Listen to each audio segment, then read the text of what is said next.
Peace. ETM Hotep, welcome and peace. This is your brother Wujao. Welcome to the Seshu channel. If you were tuned in earlier, we had an afternoon Kemet and Chill session. It was supposed to be a brief session, but I guess my definition of brief is a minimum of two hours, and so we went way over the definition of brief. But it was a good build earlier, and as we said earlier, we were gonna come back tonight, and now it is tonight. And so I want to bring on two of my other panelists. We have Sanat Imiket and Brother Siddeeq. So I don't know if you all want to jump on and introduce yourselves real quick before we jump into the topic. Okay, peace to the chat, peace to the panel. Let's just get busy. All right, all right. Hotep, Hotep, Poo, Abed E, Red E, Imicat, and yeah, let's get busy. All right, all right. I'm just showing the chat on the screen in the meantime while we kind of intro the topic of discussion for tonight. And anybody who's going to tune in, giving people a chance to tune in. I know, at nighttime, the YouTube streets get kind of crowded and there may be a lot of live streams going on. But, that's all good because it's going to record in the archives and people will be able to watch it, hopefully learn something from this. So tonight's discussion, as you can see in the title of the video, it's Ancient Egypt in its African context. All right. And we have with us a brother Siddeeq, who's going to kind of run point on the conversation. Now, in this topic, there's a lot to discuss. There's books, there's scholarships on this, there's lifelong information. People have dedicated, chunks of their lives to do research about this topic, and it is a topic that is the underdog.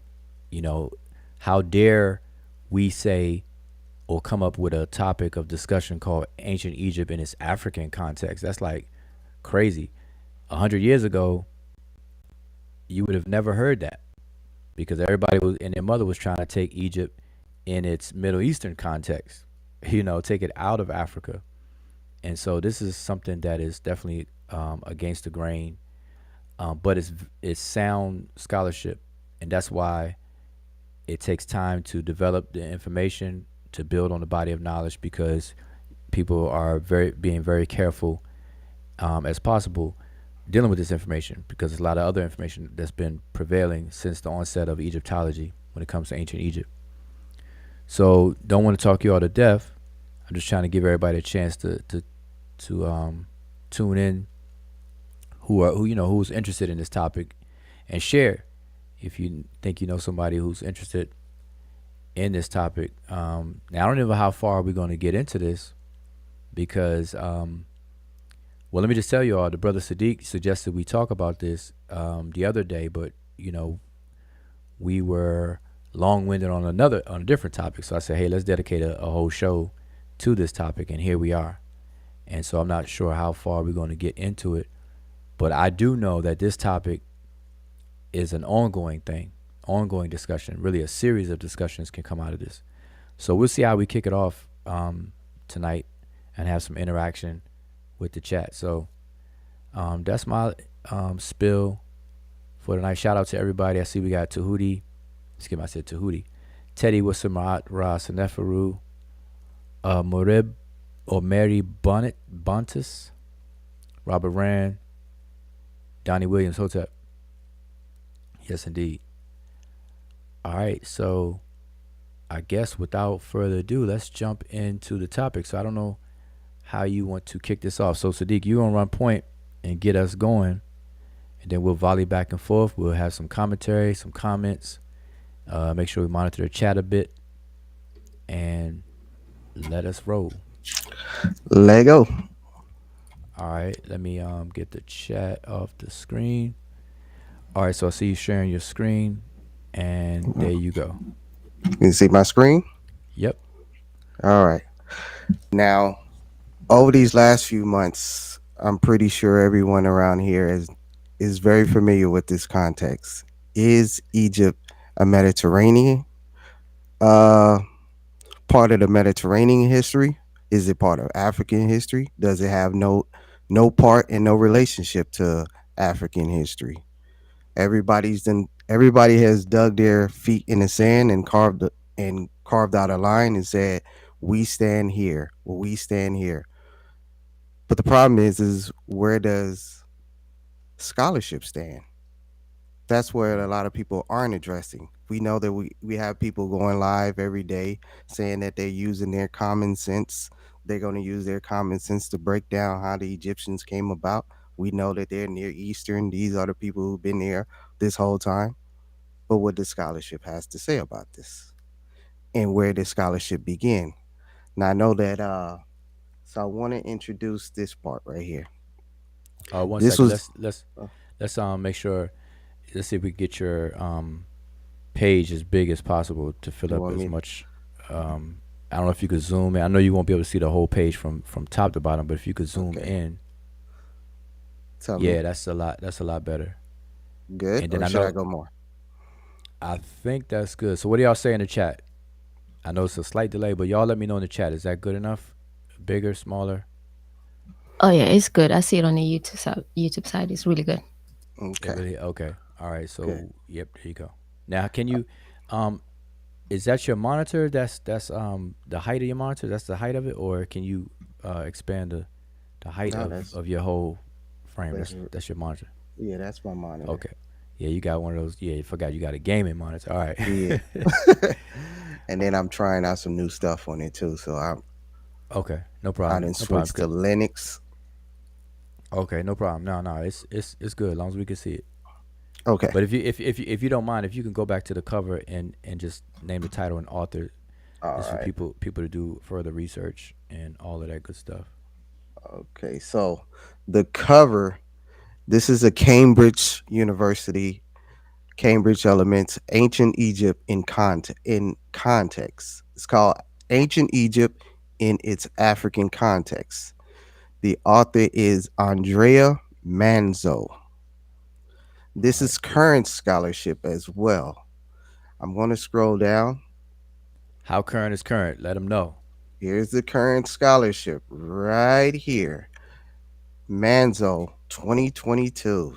This is it's it's so current that the book isn't actually fully published yet. Mm. That's All how right. current it is. All right. Hot off the press. Hot off the press. All right. So I know that Wu Zhao, I know that you talked about this earlier today that you wanted to do a show between you and Smash. And I know that the good brother Bobby Banger from Baltimore, he also talks about this as well. And I Mm-hmm. know oftentimes when he talks about this subject, he is often rejected as, oh, why you playing the race card? Why you playing the race card? Well, what does modern scholarship say about the race card? Because I know that Smash showed a video of Christopher Ehret talking about how it actually was began on a racial premise. So how Mm-hmm. was ancient Egypt brought up and the whole Egyptology began? It says since the beginning of research into ancient Egypt, the issue of its relations with the rest of Africa has been a constant debated subject. It is well known that the Nile runs through Egypt, constituting its lifeblood, yet this river originates in Africa, a fact that has produced constant speculation on relations with the upstream region. This debate on Egyptian African relations is not only embedded in a geographical setting itself, but is also tied to the origins of Egyptology and with the general cultural milieu of the 19th and 20th century Europe. It should be remarked that in the earliest studies on the cultures of the Nile Valley, scholars were heavily conditioned by the ideas and theories elaborated by the ancient writers. In particular, we want to talk about this. We know that this subject was a hotbed topic recently.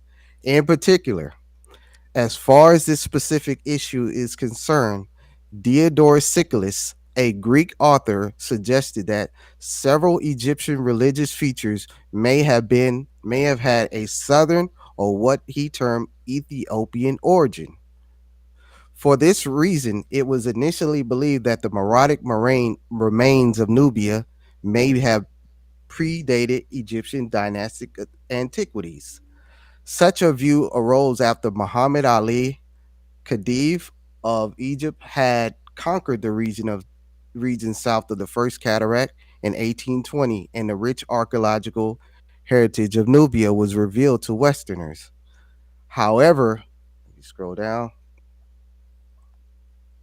However, this first scientific expedition to Wait, record. I'm sorry. I'm Okay. sorry. Yeah, whenever you scroll big, just highlight where you are so people's Okay. eyes can fix Right. where you are. Right. There you go. There Yes, you that's go. good enough. Yep. All right. So, however, after this first scientific expedition to record the monuments in the Middle Nile area, Carl Richard Lepsius, we should be familiar with that if we've been listening to the brother Saber Wujao's videos lately. He's been talking about this guy. Carl Richard Lepsius demonstrated that the Napatan and the Meroitic remains were contemporary to the latest phases of Egyptian dynastic history, and most of the Egyptian remains of the region could not be dated earlier than the New Kingdom. At this first phase, also based on physical anthropological evidence, the origins of dynastic Egypt were placed within the broad Hamitic horizon characterizing several regions of Africa. Yet the Hamites were not regarded as autochthonous, meaning they were not considered homegrown, but were considered to have originated from migratory movements into the continent. Indeed, the general cultural political atmosphere characterizing the West during the early 20th century was deeply affected by colonialism and racial prejudice. Such preconceptions made it difficult to accept that elaborate Egyptian dynastic culture may have originated from a local, i.e., African background. Even Williams Flinders Petrie, the founder of the pre-dynastic studies and an early expert on the emergence of the Egyptian civilization, was no stranger to such views. He believed that the origins of Egypt lay in subsequent migrations from Europe and Asia, whose cultural effects were sometimes disrupted by Nubian, i.e., Africans. Scroll up. Uh, where are we at?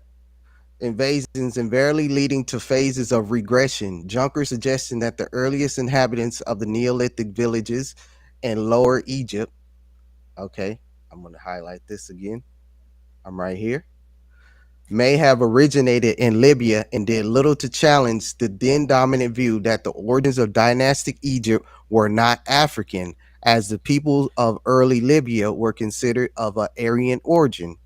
This inherently colonialist approach is also evident in the interpretations of the cultural trajectories south of the First Cataract provided by George Andrew Reisner, the father of Nubian archaeology. In his view, the phases of cultural dynamism in Nubian history were largely dependent on the arrival of groups from the north, i.e., Egypt, while he invariably ascribed the phases of decline to a prevailing southern or local indigenous, i.e., African component.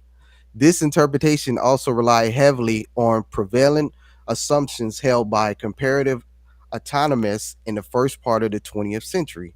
Indeed, Reisner's interpretation of the site of Kerma is clearly emblematic. Not only did he regard the site, which is characterized by the remains of monumental architectural complexes, as an Egyptian outpost in Nubia, but also outlined the trajectory of decline and ultimate and abandonment. He related this regression to ethnic prevalence of African components over Egyptian ones. Of course, today we know that the site of Kermer was the main center of the Nubian kingdom, which was the partner as well as, let me scroll up, this is a site in Kerma,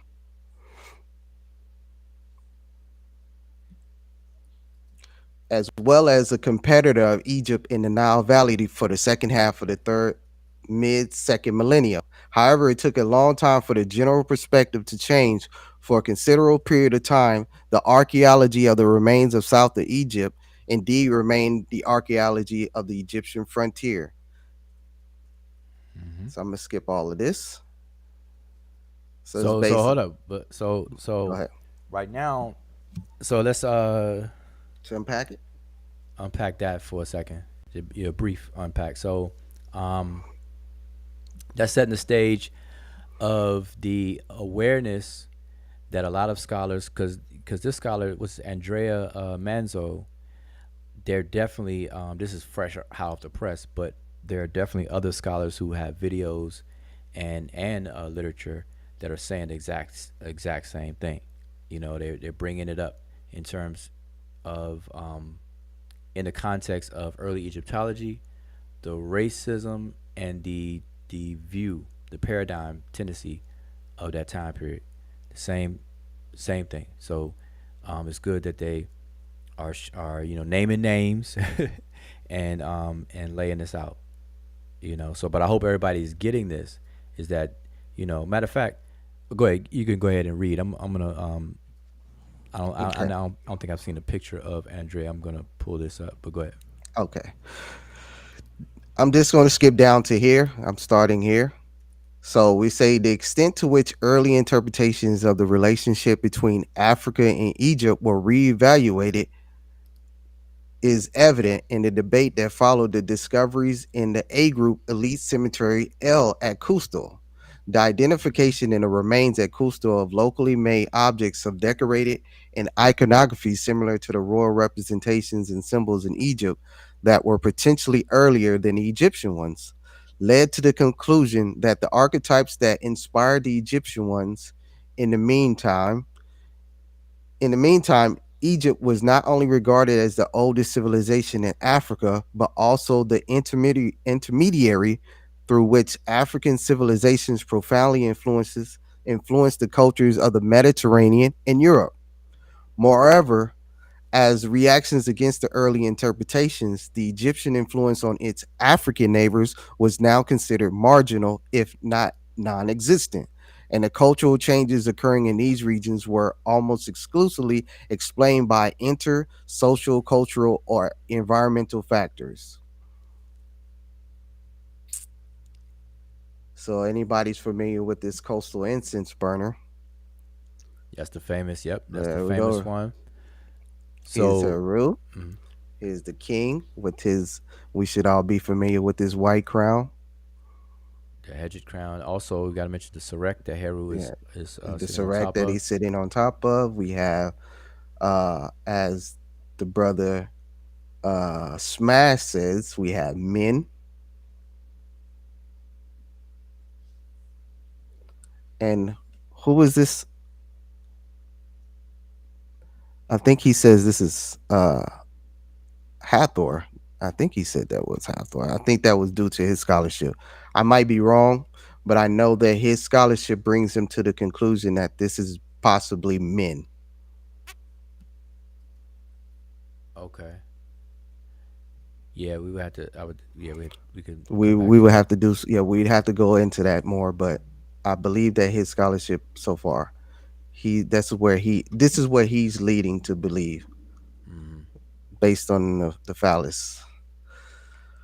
Okay, so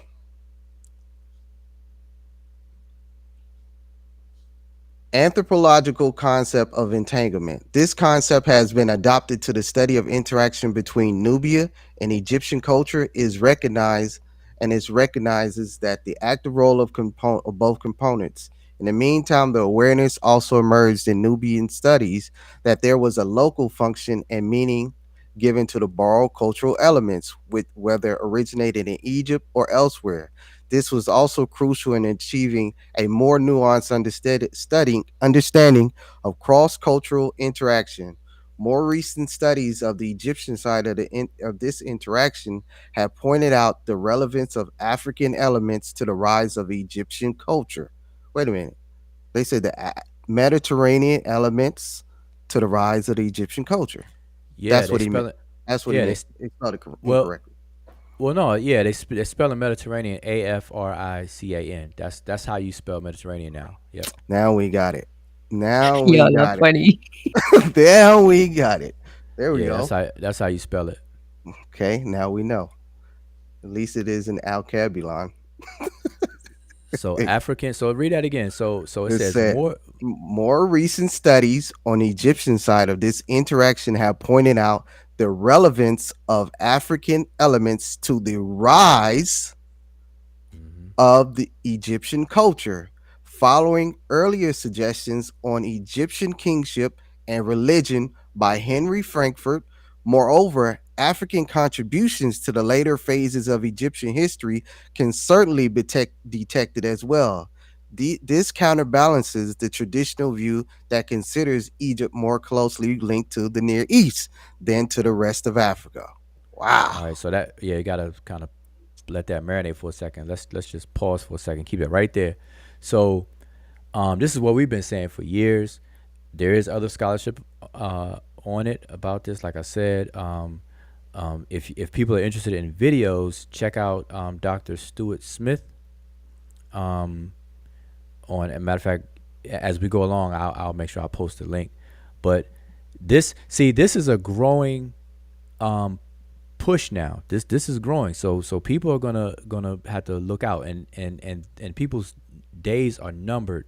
People who want to try to take Egypt out of Africa, people who want to make Egypt a Mediterranean culture, outside of the fact that Egypt is butted up against the Mediterranean Sea, anything meaning after other than that is just going to fall to the wayside, because all aspects of the disciplines are starting to merge and paint a picture of the Africanness of ancient Egyptian civilization, culture, administration, and everything we love about Egypt. These are things that just were not presented and discussed at any length in the past, and there's a reason why. So hopefully this will touch on that as well. So look like you skipped a bit. So what, you going to something different? Yeah, that's pretty much the end of that section. I want to jump down to this other section and I want to begin right here. All right. This the rest of it talks about basically Egypt's problem with trade. Their trade problems was with inner Africa began when they were trying to trade with Punt and what potentially is Yam, and how they were having issues with the Nubian factions that were trying to interrupt their trade in between. So they were going to enter Africa to trade, and the Nubians were trying to control that portion of the trade. Okay. All right, Saber, you want to take this part? Yeah, I was looking just quickly trying to find a picture of Andrea Manzo, just so everyone can get an idea, because a lot of people are into looks. The and and leadership. He definitely wouldn't be classified as Negroid. well, let's just see if he could be easily brushed off as an Afro-centered, African-centered, or Afrocentric scholar real quick. Let's just see. And we definitely want to Um, clear that part up. We don't want to seem biased.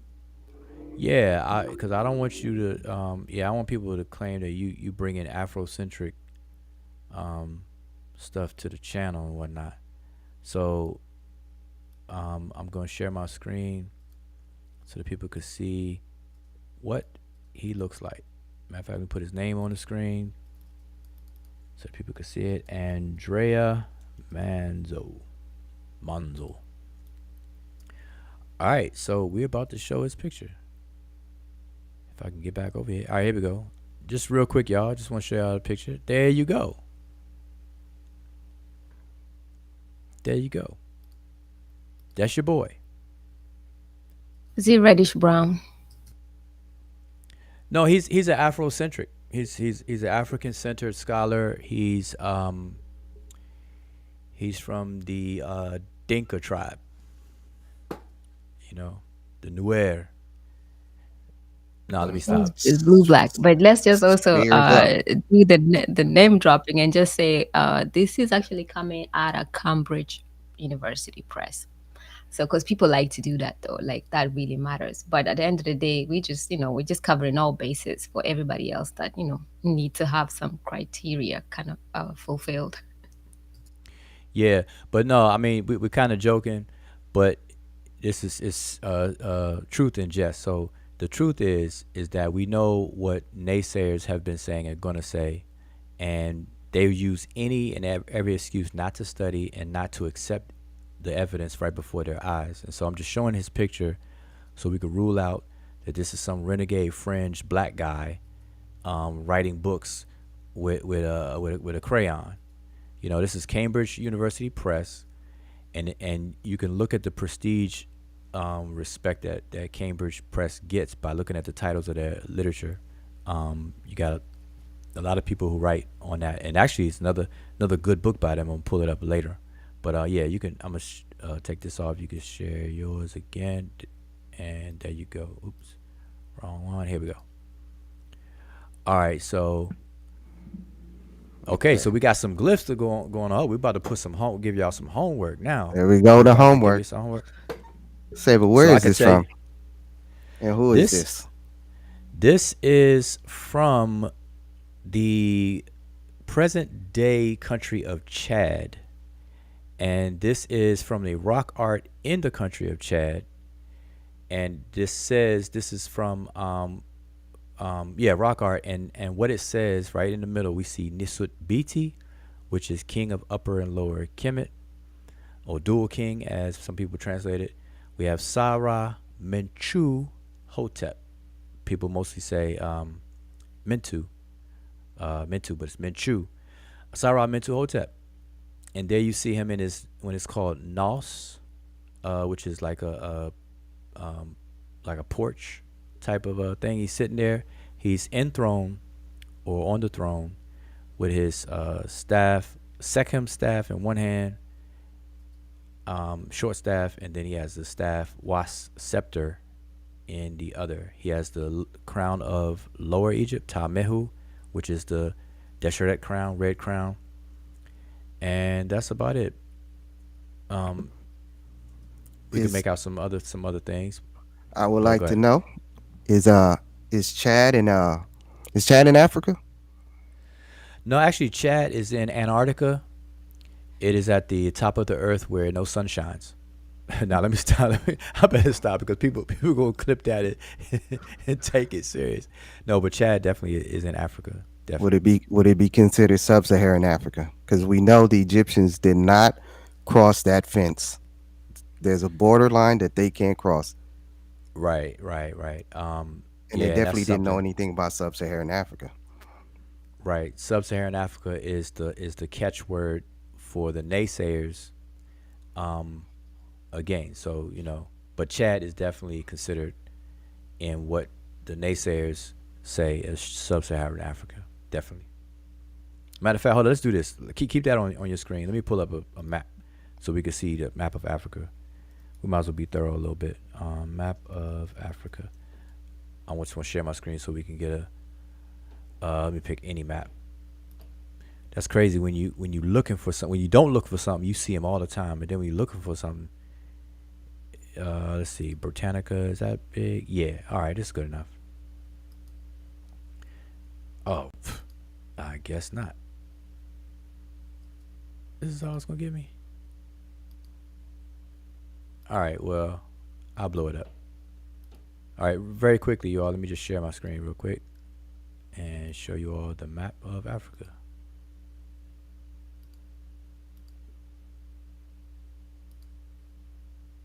Okay, so y'all should be able to. Oh, you can't. There you go.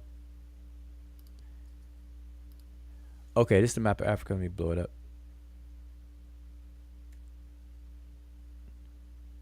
Whoa, this is definitely not working in my favor. I'm trying to blow it up and it's shrinking it. Crazy. Anyway, I think you all can see it enough where you see Chad right here. Chad is below Libya, to the left of Sudan or west of Sudan, east of Niger, north of Central African Republic or Central African Republic, north of Cameroon, etc. All right, so that's real quick. No need to spend a lot of time on that. All right, so we get back to your. All right, there you go. You got it. You want to take this part? Okay. So we're at number three. Hmm. All right, scroll up a bit if you can. To where that's the top. Okay, yeah. So 3, Africans in Egypt, and conversely, Egyptians in Africa. Modes of interaction: migrations, conquest, trades, and diplomacy. In several periods of the long history of relations between Egypt and its African neighbors, we have traces of the presence of individuals and groups of people from other African regions in Egypt. Boom. Moreover, some centers and regions can be regarded as true interfaces between Egypt and Africa, not only because they were intensively exposed to such kinds of dynamics as a result of their geographic position. Scroll up a bit. As a result of their geographic position, but also because they most likely had a what? Mixed population. That needs to be highlighted, underscored, bolded, and italicized. They had a mixed population. This was the case, for example, with the Dakhla oasis in the Western Desert. By the way, the Dakhla oasis in ancient Egypt, it was called Jesjestet. Jesjestet is the word. So if y'all want to look that up, Jesjestet. All right. Where was I? In the Western Desert and of the region of the First Cataract. In the late Old Kingdom times, Dakhla was part of the Egyptian state, with an administrative center, production areas, and a cemetery featuring some large mastabas of local governors. However, the Egyptians were not the only inhabitants of the area, as local people were also present, as the archaeological remains suggest. Moreover, considering the fact that Dakhla Oasis may have constituted a true hub in that period, a place traversed by routes crossing the Western Desert, Egyptians, the local people, and also groups and individuals from remote regions of the desert and different sectors of the Nile Valley may have passed through the area. In the case of Elephantine, which is Abu, by the way, and its surroundings, which traditionally represent the southern limit of Egypt, because that's down near Aswan, for those who want a reference. This area was most likely inhabited both by Egyptians and Nubians since the earliest phases of occupation. All right, scroll up.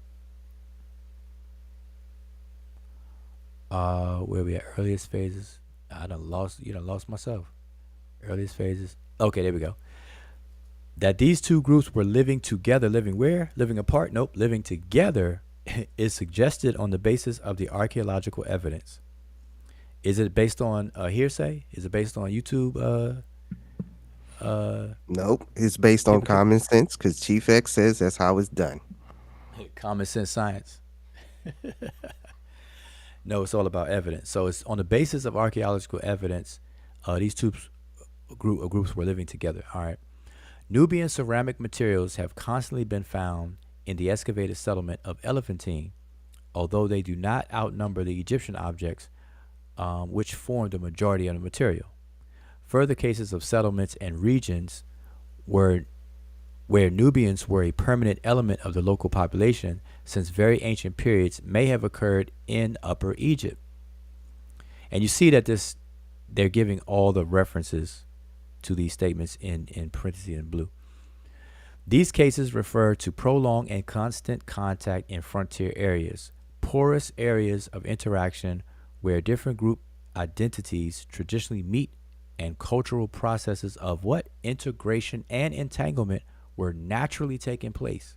So this is an organic phenomenon.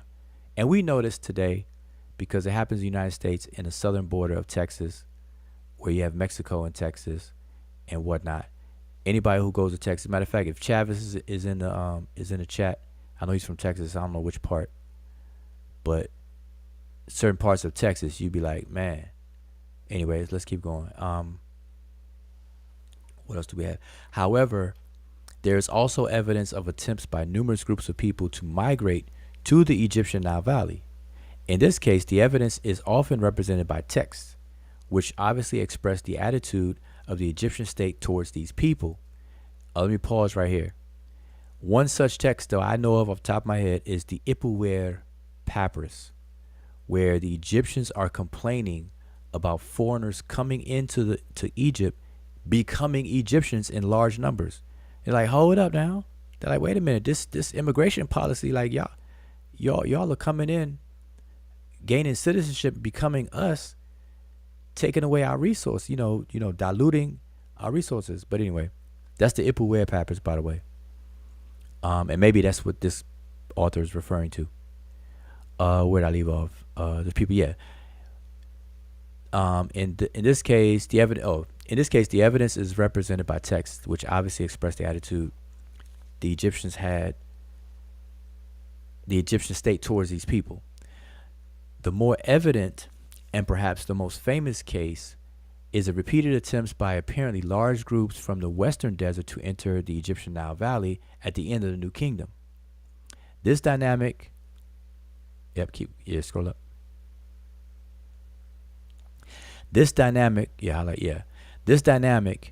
may have its origins in the environmental changes that pushed these groups inhabiting the western deserts to move towards the Nile, as had happened in earlier periods of history, such as in the first half of the Holocene, when possible movements towards the Nile Valley can be reconstructed through archaeological evidence. Now that is making reference to the desertification of the Sahara and things related to that. So if everybody understands that. After the formation of the Egyptian state, the usual reaction to such migrations was military in nature, which is what clearly emerges from the textual sources. The texts show the typical effects of an ideological polarization between Egypt and the desert with its inhabitants. Furthermore, this polarization equates the opposition between Egypt and the desert to the contrast between order as embodied by the ruler and chaos embodied by otherness of foreigners. And man, we can unpack that too later or another time. Archaeology confirms that in the 19th dynasty, a defense and monitoring system was put in place in the area to the west of the delta to deter the potentially massive attempts at entering the valley that were taking place. Such moves may have taken place not only in Egypt but also in regions under the Egyptian control further south. The fortress of Gala Abu Ahmed in the Wadi Hawar in the Nubian Western Desert, the establishment of which dates to the end of the New Kingdom, may be an example of similar concerns resulting in the construction of defensive infrastructures. It remains possible that while the main migratory waves may have been repelled, movements of smaller groups may have passed through unnoticed or were tolerated. A similar situation of migrations into territories under Egyptian control, but this time taking the form of movements of smaller groups, is also recorded in the Semna dispatches, dating to the reign of Amenemhet III at the end of the 12th dynasty. Scroll up. See how much more of this. Okay, a bit more. These dispatches were sent by the commanders of the fortress of Semna at the southern end of the Second Cataract, which at that time marked the Egyptian-Nubian frontier. Now, this is what I meant. I'm pause for a second. All right. Go ahead. No, I just want everybody to remember this. This Gala Abu Ahmed fortress is very key to trade between in the Sahel. Okay. This right here is the Yellow Wadi Nile. Hawar. Is the Yellow Nile. This is very key. This is a very key position right here that the Egyptians took. All right.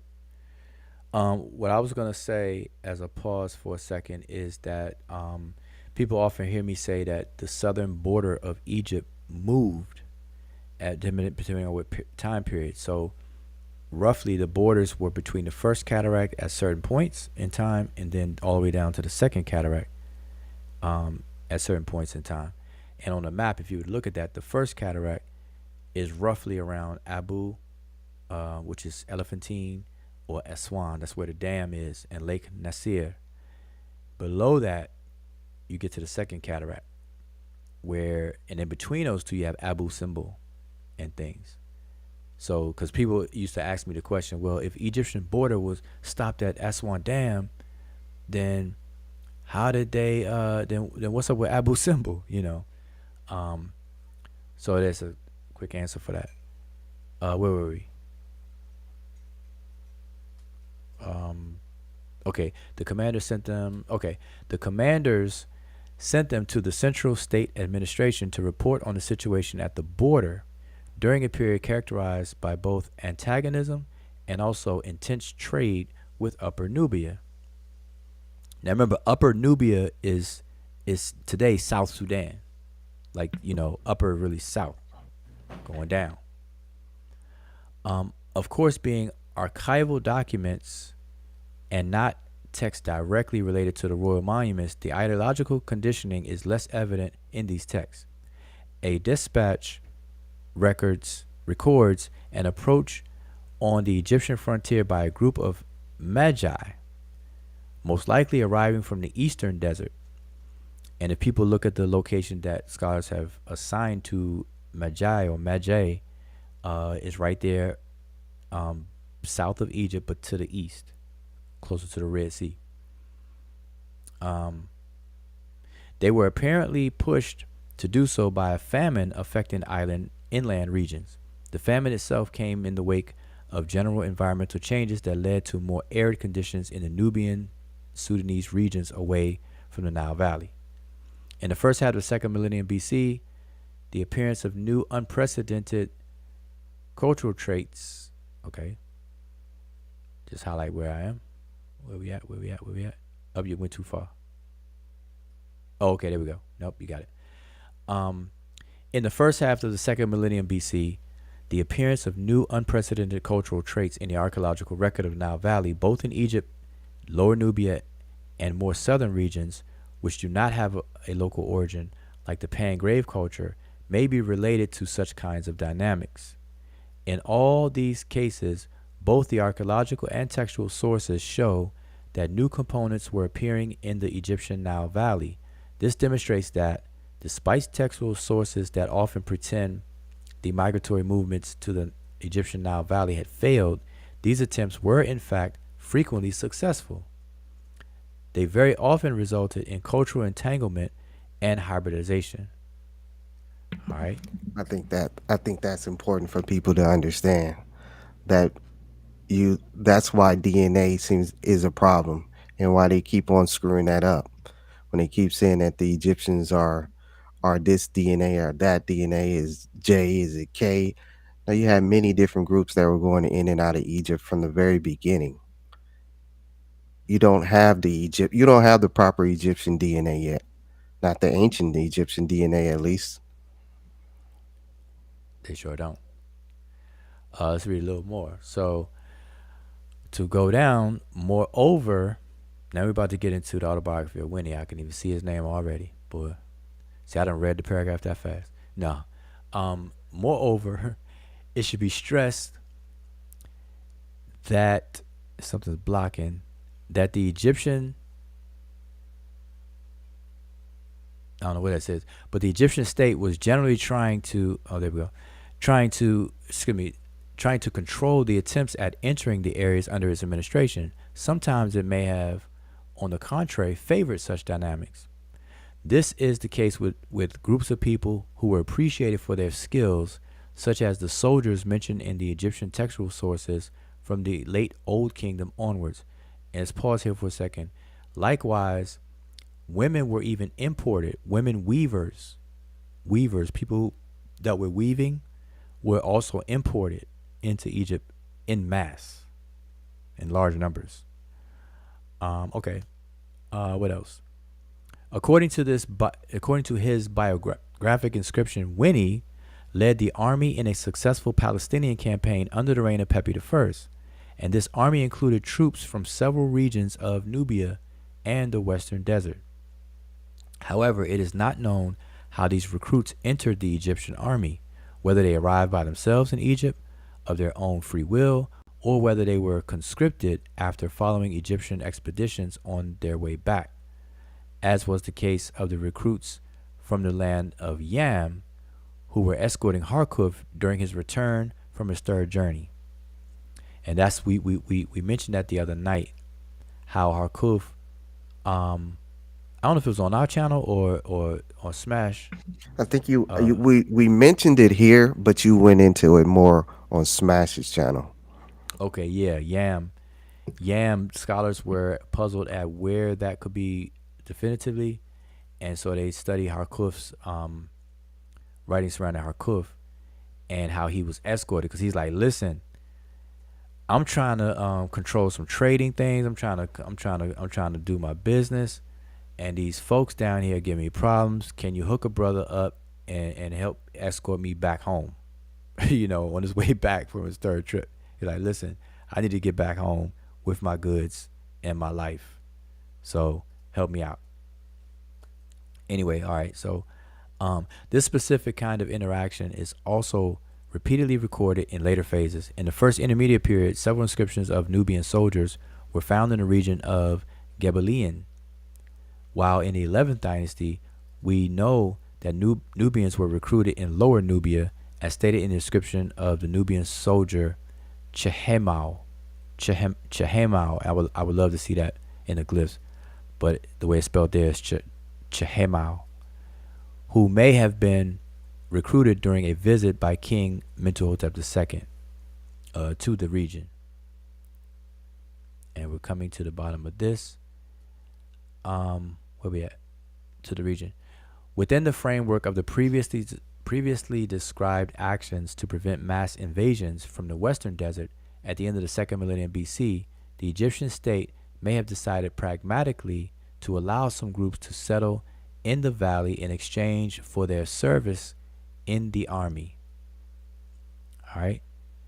So I think everybody gets the gist of that, and that is definitely a Hotep Dinasut slab, offering slab, as you can see, or may not be a slab, but see Hotep Dinasu, Enpu Tep Ju F, Emi Wet, Neb Ta Jesser. So it's saying an offering in which the king gives to the deity or god Enpu, he who is on top of his mound within the embalming chamber, and he is lord of the sacred place or sacred land.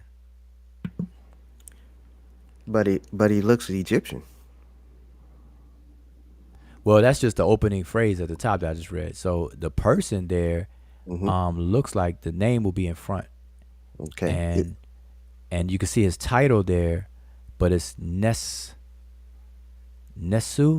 or something like that. If you could blow up, but he has a title in front, and then you have the name, and then you have probably his wife. Cause I see Hemet something.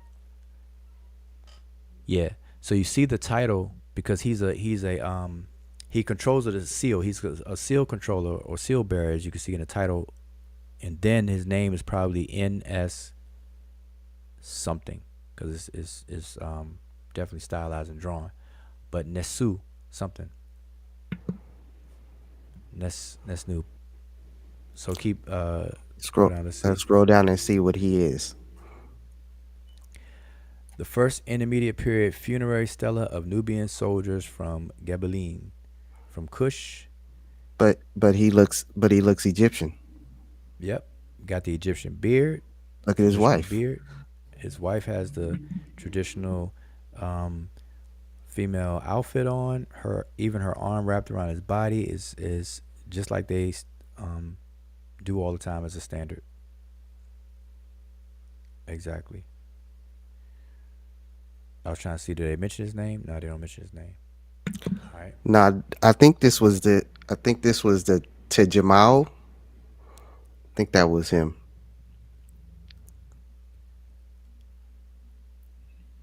Well, that can't be Tejamal, not that one. I think that's what they were saying. It could be someone else. Let's see that one. No, that's drawn. I see Hemet. I see that's his wife. Mm, Wife or something. right here. Yeah. Hotel Dina. So that's the same thing. Same. Yep. Nebtajesser, except that's the exact same formula at the top above there, above that. So that, This may be the reverse. yeah, because his name that name has an N, but keep going. Um, so we still reading? Oh, we got Sebeknok. Any more interesting right in here? You want to keep going? I'm asking. This says occasionally there may have been circumstances that resulted in Africans being present in Egypt that were caused by military expeditions. We can assume that these may have been raids rather than expeditions aimed at settling permanently in the Egyptian Nile Valley, such as one described in the Second Intermediate Period inscription and by Sebeb Nekhet. At El Cap. But hold up, but see, this is what's weird. Now I know what the author is doing, but I mean, if we pause and think about it, the way that we're and I know he's doing it because this is the sentiment, right? But Mm-hmm. it's like there it says there may have been circumstances that resulted in Africans being present in Egypt when Egypt is in Africa. You know, Yeah. it's Yep. you're like wait a minute, how? Of He's course, Africans are present in Egypt because Egypt is in Africa. exactly. This is like when you nudge somebody slowly towards the truth, because notice that the sentiment has always been that there's, like we say, we joke about it, but that's really what people are really implying or even thinking, or perceiving, that there was this big wall, that prevented or deterred this a group of people from Egypt, and then a group of people from other parts of Africa interacting with each other. But you can see, even through just what we've read so far, there's clearly interactions, whether it's it's called expeditions, or whether it's raids, or whatever it is. There is interaction. So all that talk that people have been trying to push, that then there was never contact, which is obviously absurd. All that talk is just at the gate. But you will notice with Egyptology, with the field of Egyptology, because of the pushback that we talk about, that Diop started, and that's always been continuing, even with the Afrocentrists and Afrocentered people, and also other groups of people. It's slowly, nobody's. We know that that whole field of academia, because of what what they rely upon, is not going to change just because now they have facts. Because even in the beginning here, it did say those the from earlier on, there were people who were aware of this interaction. But obviously that's something that was being put on a back burner, because it's not fashionable to actually come out and say that. But now, because of that major pushback, it's like they're slowly just be like, okay, we have to kind of accept this, so we're gonna start it. Like, it's a whole process, but this is like what you see right now.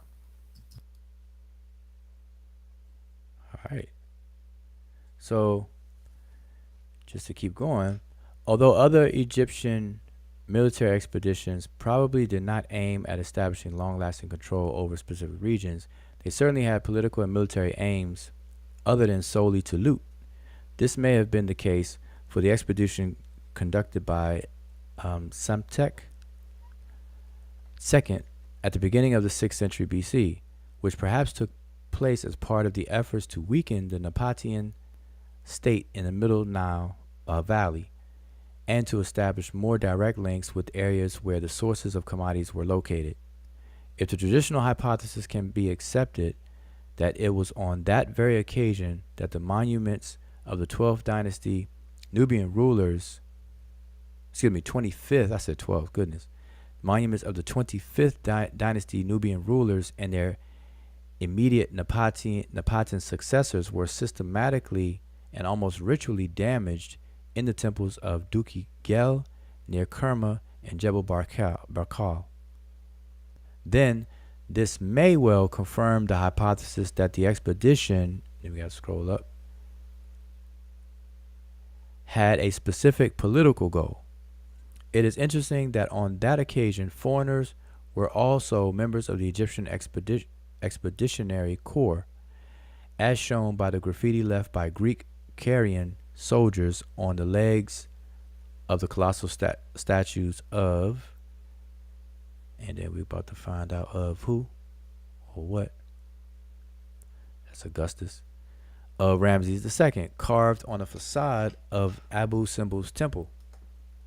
These graffiti were left during a phase in which the involvement of the Phoenicians and Greek sailors in Egyptian activities conducted on the Red Sea was highly likely.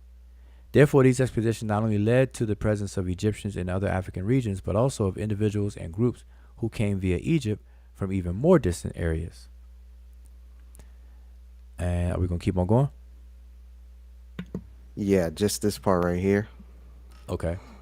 In several other cases, military expeditions certainly resulted in the long term occupation of specific regions in the settlement of administrators, the military, and sometimes priests and labor groups. The most evident case related to the presence of large number of Egyptians in neighboring African regions is represented by the establishment of administrative centers, outposts, or fortresses in the area that came to enter the sphere of Egyptian political influence. In Nubia, this took place from the Old Kingdom onwards and became more intense in the Middle Kingdom and New Kingdom, leading to the establishment of communities of Egyptian officials and soldiers. Similar processes may have also taken place in the Oasis. These Egyptian communities stayed for long periods of time or even permanently in foreign regions.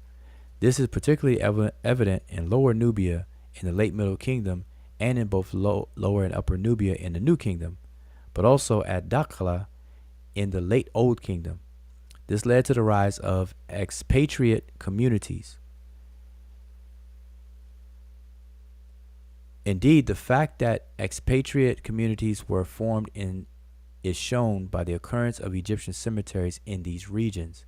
It is certain that these expatriate communities were interacting with the local inhabitants in the regions where the Egyptian settlements were located.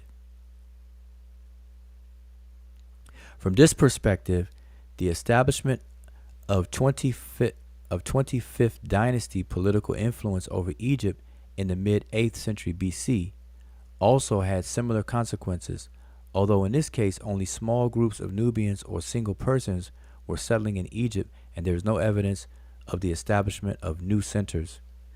The settlement of Nubian dignitaries, often with a priestly rank, mainly in the Theban area of Egypt, is a notable case, and the more obvious example being the Nubian princess and God's wife of Amun, Amen-Irdis. Okay. And later on, people should just as a honorable mention, Malherpri, the famous papyrus that people use to say that Egyptians were black. Malherpri there, he's of Nahisi descent in terms of immediate descent, parenthood, but he was raised among Egyptians and became Egyptian. But go ahead. Okay, I'll take this part. So it says a further way that small groups and single individuals may have entered and even settled in Egypt. Hold on. All right, daddy duties.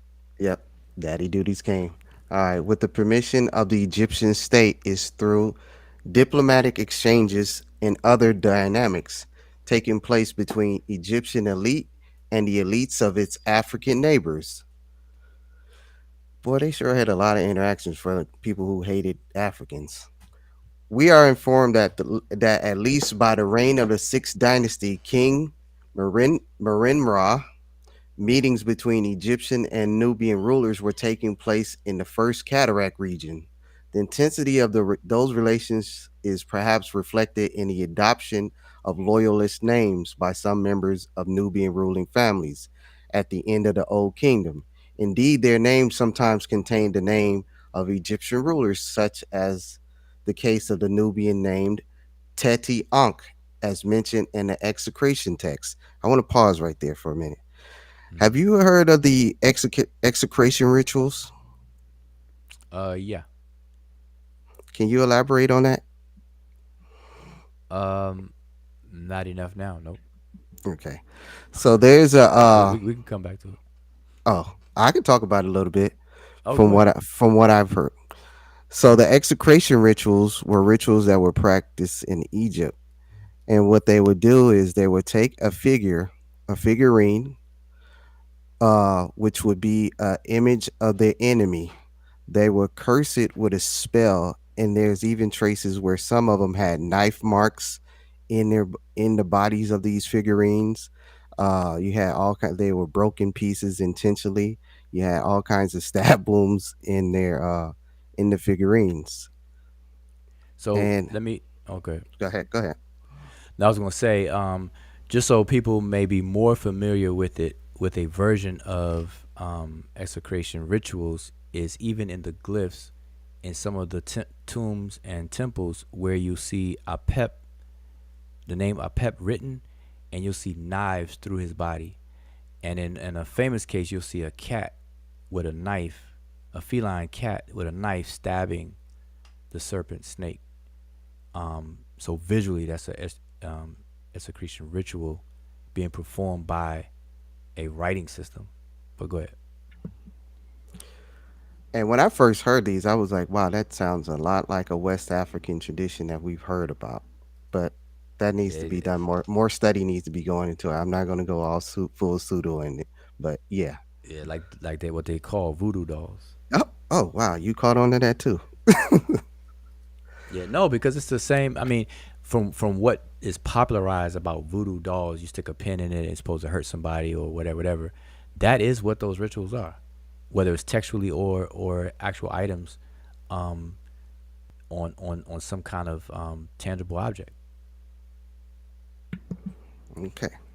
So it says the 13th dynasty papyrus, Bulaq 18, describes the presence of a group of magi in the Egyptian royal court, which has been interpreted as a diplomatic delegation, but also may refer to suppliers of commodities for a royal festival. Later on, the Stele of Katmos informs us that diplomatic envoys were also moving from the Hyksos capital to Kush at the end of the second intermediate period. One of these was captured by Thebans on the route of the Oasis. And usually the route of the Oasis involves the Chad trade, Dakla. Hmm. Dakla. So in the New Kingdom, the representation of a Nubian princess on a chariot in the scene of the presentation of the Nubian tribute to the tomb of Hoi, dating to the time of King Tut, may even suggest that Egyptian rulers may also have adopted Nubian Nuba, Nubia practices well known in the context of their interactions with the Near Eastern partners, like the diplomatic wedding. Indeed, similar to Near Eastern counterparts, African princesses may have also had to join the royal harem as means of consolidating relations between the Egyptian rulers and the Nubian elites. Although the relation between the two spheres may have been unbalanced in that specific phase, Oh, with regard. Okay. stop there for a second. So, this speaks to the notion in those days that we still kind of practice today to a lesser extent is collateral for a contract. And so to contractually agree, two sides contractually agreeing, they have to offer some type of collateral. And so they will offer their daughters, or what have you, women from their community to the other and vice versa to seal the deal and to bind the contractual agreements. And so like today, in a lot of traditional communities, if a man wants to marry a woman or vice versa, you have to give what's called a dowry in some kind of form. You know, I know here in the United States, it's usually, I believe, the father of the groom that pays for the wedding. If I'm not mistaken, somebody foots the bill of the wedding. But I know in traditionally you offer a whole cow or a couple of cows or oxes and things like that for a hand in marriage. But in Couple, I mean, a whole hard. excuse me, a whole herd, a whole herd. All right, but go ahead. I just want to keep everything in perspective. All right. I just want to read this last little part right here. Then there's a section I want to skip down to. It says, with regard to the later phases of one of the most obvious cases of diplomatic interactions, and of the presence of ambassadors from Egypt, although possibly not Egyptian, in other African regions, is the embassy sent by Cambyses to the Nabatean king described by Herodotus. In this case of diplomatic exchanges at the time of the 27th dynasty, their material traces may have survived in an elite tomb dating to the Nabatean phase in the Cemetery at Meroe. All right, I'm gonna scroll down so you take over for a second while I find this spot. Okay. So yeah, so while I thought I had the tomb of Hoy and that tribute scene handy enough to pull it up real quick, but I mean I have it, but I thought I had it to shoot it up real quick. I know I do. Let me just see. Yep. Nope. False alarm. False alarm. Is that it? Nope. False alarm. Where we at? I know I have it. I use it all the time. And that's something. I know everybody experienced this. When you're not looking for something, it's all up in your face. You gotta move it out your way. Like I'm not looking for you, looking for you. Then when you look for something, it runs and hides from you. That's what's happening to me right now, y'all. All right, well, I'll come back to it. But let me just check out the chat real quick. Now, listen, you all. This is quite a bit of reading, but I hope you all are following along with the point. You know, you listening on. Just treat this as an audio book. You know, we're just reading a couple of passages to drive the point home of Egypt in its African context and Africa in Egypt, vice versa. And so people pretend that there's some kind of magical Berlin Chinese electrical fence that prevent the Egyptians from leaving Egypt and interacting with everybody else on the continent. But then again, on the other side, everybody else and their mother could come into Egypt and leave, come and leave, come and leave from the Levant area. But on the south side, it's a big wall up there. It's a big wall that nobody can cross. That's crazy. That's absolutely crazy. When the south side is really easy. You just got the cataract to deal with. That's just river. But you could walk around the cataract. And that's how a lot of the boats were made, where you can dismantle the boat, walk with it, put it back together, put it back in the river, and then you on your way. But think about it as well, like with all the resources that are found, or also are found, from the southern part, and and other parts of the continent. To think that the Rematch would just bypass all that and not even try to interact and have access, gain access, or even trade, whatever it is, just to have access to those resources for themselves. That's just crazy. Like, which culture, which civilization, that has the ability to get that kind of stuff, raw materials and whatnot, would actually bypass that because, oh, there's black people over there. Because we know that even for Europeans themselves, they cross the ocean just to come to the continent and get those access. But all of a sudden, even forget the other Africans not being able to go to Egypt, but Egyptians themselves, ancient Egyptians themselves, not wanting to go to the rest of the continent to get access to those. Like, that is illogical. Like, who would think like that? They even had a Berlin conference just to make sure that they get a piece of that. But Yep. the Egyptians never wanted any piece of that. I don't know. It seems kind of weird. Hey Sean, I hear you. You said when people read too much, you get boring. But that's cool. I want that crowd that appreciate boring. then, but okay. So go ahead. I see you found your spot, right? Okay. So it says similar. This is actually kind of piggybacking off what we were talking about. Similar to well known exchanges of commodities that took place in the framework of diplomatic relations in the late Bronze Age Near East, diplomatic and political relations between Egypt and its African neighbors may have been related to exchanges of commodities and state administrated trade. Indeed, the repeated Egyptian expeditions aimed at acquiring commodities and raw materials were very often intertwined with diplomacy. In the case In this case, of course, we are dealing with the with very brief visits to the involved region, which can be identified both on the basis of references in the Egyptian sources, such as the case of expeditions by Harkuf at the end of the Sixth Dynasty, or in the cases of maritime expeditions to the land of Punt during the reign of Hatshepsut. Given the perishable nature of most of the exchange commodities, it is unsurprising that only very rarely did these expeditions leave material traces. The discovery at Kerma of a locally made stone stela bearing the inscription with names of two Egyptian boat captains dating to the end of the Old Kingdom may suggest that those two officials were leading a diplomatic trade mission, perhaps similar to the ones described by Harkuf and other officials of the Sixth Dynasty. Moreover, some royal and private Egyptian statues found at Kerma may have been donated to the local ruler or consecrated in local temples on the occasion of some of these missions. As far as the close connection between trade and diplomacy goes, the expedition to the land of Punt of the time of Hatshepsut provides a case in point.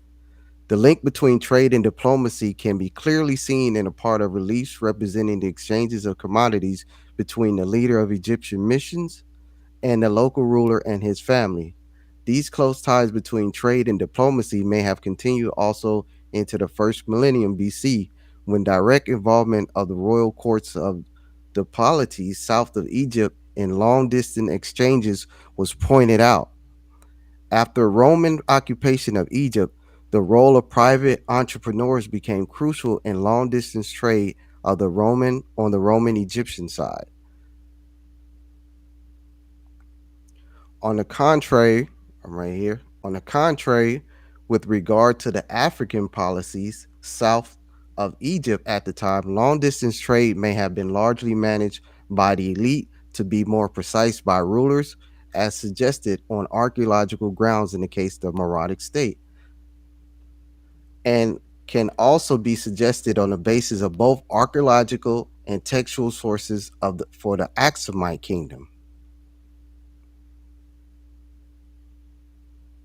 Indeed, also such occasions like military expeditions, the Egyptians may have been accompanied by foreigners.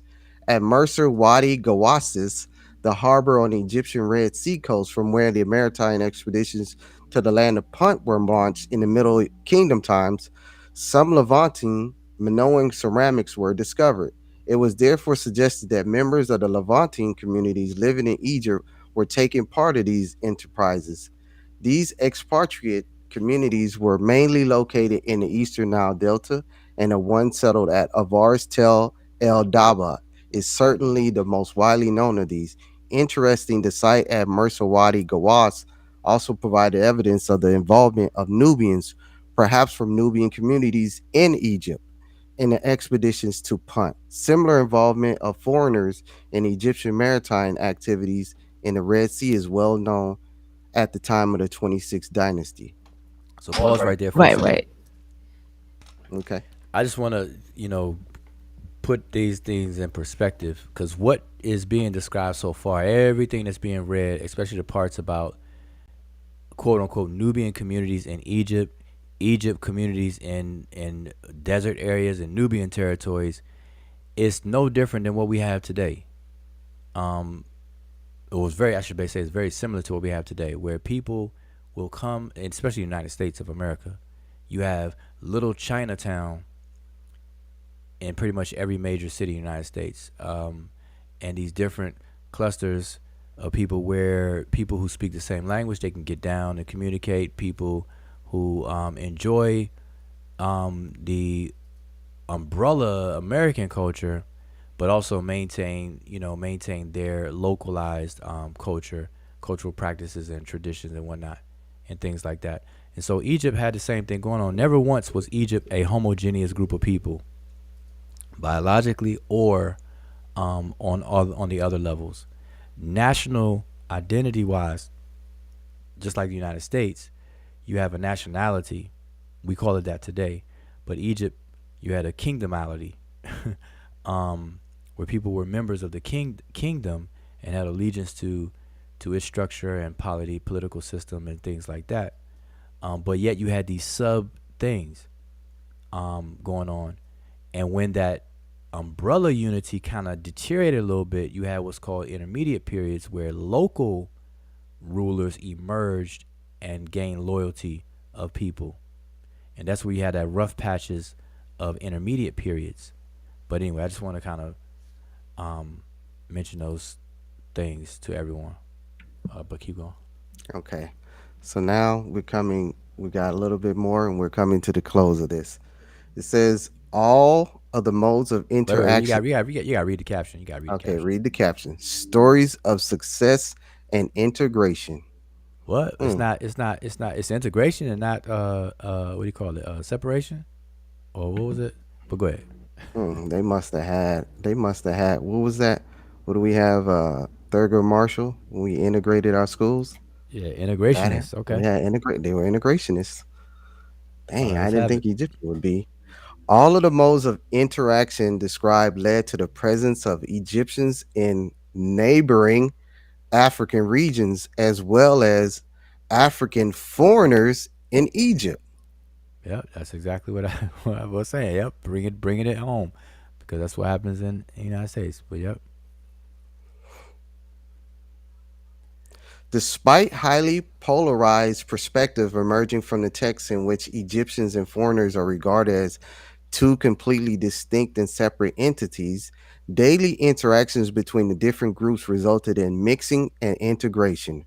Indeed, the text usually expressed the Egyptian royal ideology centered on the opposition between cosmic order and chaotic forces and emphasized the role of the ruler as the controller of the potentiality chaotic foreigners, while the foreigners are usually presented as invariably vanquished and submissive, yet the reality was that the different groups were living a side by side, interacting and integrating in several contexts. The yep. aforementioned Nubian soldier who had been serving in Egypt at least since the Old Kingdom may have been well integrated into Egyptian society. A group of stelae from the region of Gabellion in Upper Egypt dating to the first intermediate period to some of these soldiers can be ascribed to some of these soldiers. These men can be identified as Nubians not only because they often call themselves Nubians, but also because their attire and attributes are typical of Nubian soldiers, such as a bag or perhaps an animal tail hanging from their belt and the presence of a bow, which is a typical Nubian weapon. In Pause. addition, okay. Pause. Pause. Pause. Um, I'm gonna go back to that sentence. These men can be identified as Nubians not only because they often call themselves Nubians, and this may sound contradictory to what I said all the time, that these folks never called themselves Nubians. So this author, which we just read, is not contradicting what I'm saying. The word that they're using to replace and put Nubians there is not the word Nubians. It's Nehisiu. So I just want to be clear. It's just that scholars are so used to translating or swapping the word Nehisiu with Nubians. And to kind of break away from that, you got to do a lot of explaining. And obviously that's not the focus of this author's intent. So he's going to continue to use the word Nubian. If I were writing this, I would not be using the word Nubian in none of these sentences. I would create a whole chapter. I would create a brief chapter explaining the whole breakdown of Nubian and what it should be called, Nahisi and this, that, and the third, and then I use that from then on throughout the book. So I just want to kind of pause and let people know that the word there is really Nahisiu, and these are people who dwell in the region of Nahisi, Ta Nahisi to be specific. All right, and the Magi, you got the warriors and stuff that he's talking about, people with the bow. Um, you got the Shetchu people, Wawat people, Yam, or we say Imam people, Magi, and who else? There's quite a few, but anyway. But go ahead. I just want to put that out there. Okay. So, in addition, they are also accompanied by their dogs, not because they were family pet, but because these are further attributes that refer to their role as warriors, as they are often depicted accompanying the soldiers, perhaps when patrolling the deserts. The dogs were like the bow, indeed part of their equipment, although stressing their Nubian identity and proudly presenting themselves as warriors. These men, at the same time, expressing their successful integration into Egyptian society. The stelae feature the stelae feature Egyptian hieroglyphic inscriptions with the usual offering formula, and the structure of the iconographic composition is typical of this period and shows the family of the soldier, including the wife, sometimes depicted nearby the husband. Unfortunately, for few data are available on the funerary monuments upon which these stelae were placed, but we can expect that they were associating Egyptian and Nubian features, as possibly the case at the Jebelian as well. Moreover, there the Nubians apparently buried at the same cemetery as the Egyptians. Thus, all the remarks suggest that there were Nubians proud of their origin. Where was I? Yeah, highlight where you Uh, are. I gotta find it. Okay. Proud of their origin, who were still perfectly integrated into Egyptian society. The fact that they could afford to build or were giving such a kind of a funeral monuments also suggests that they had reached a good level of social and economic success. It should be stressed that most likely this was not the first case of foreigners that has successfully integrated into Egyptian society. A further case may perhaps be found in archaic cemeteries of Helwan, where a stele was found that represents a foreigner, which, according to his hairdress, may be a Puntite or Nubian. This case is similar to those of the stele from the Gabellion, as the fact that a complex funerary monument was available to this foreigner demonstrates that he had not only integrated into Egyptian society, but also that he had also reached quite high social status.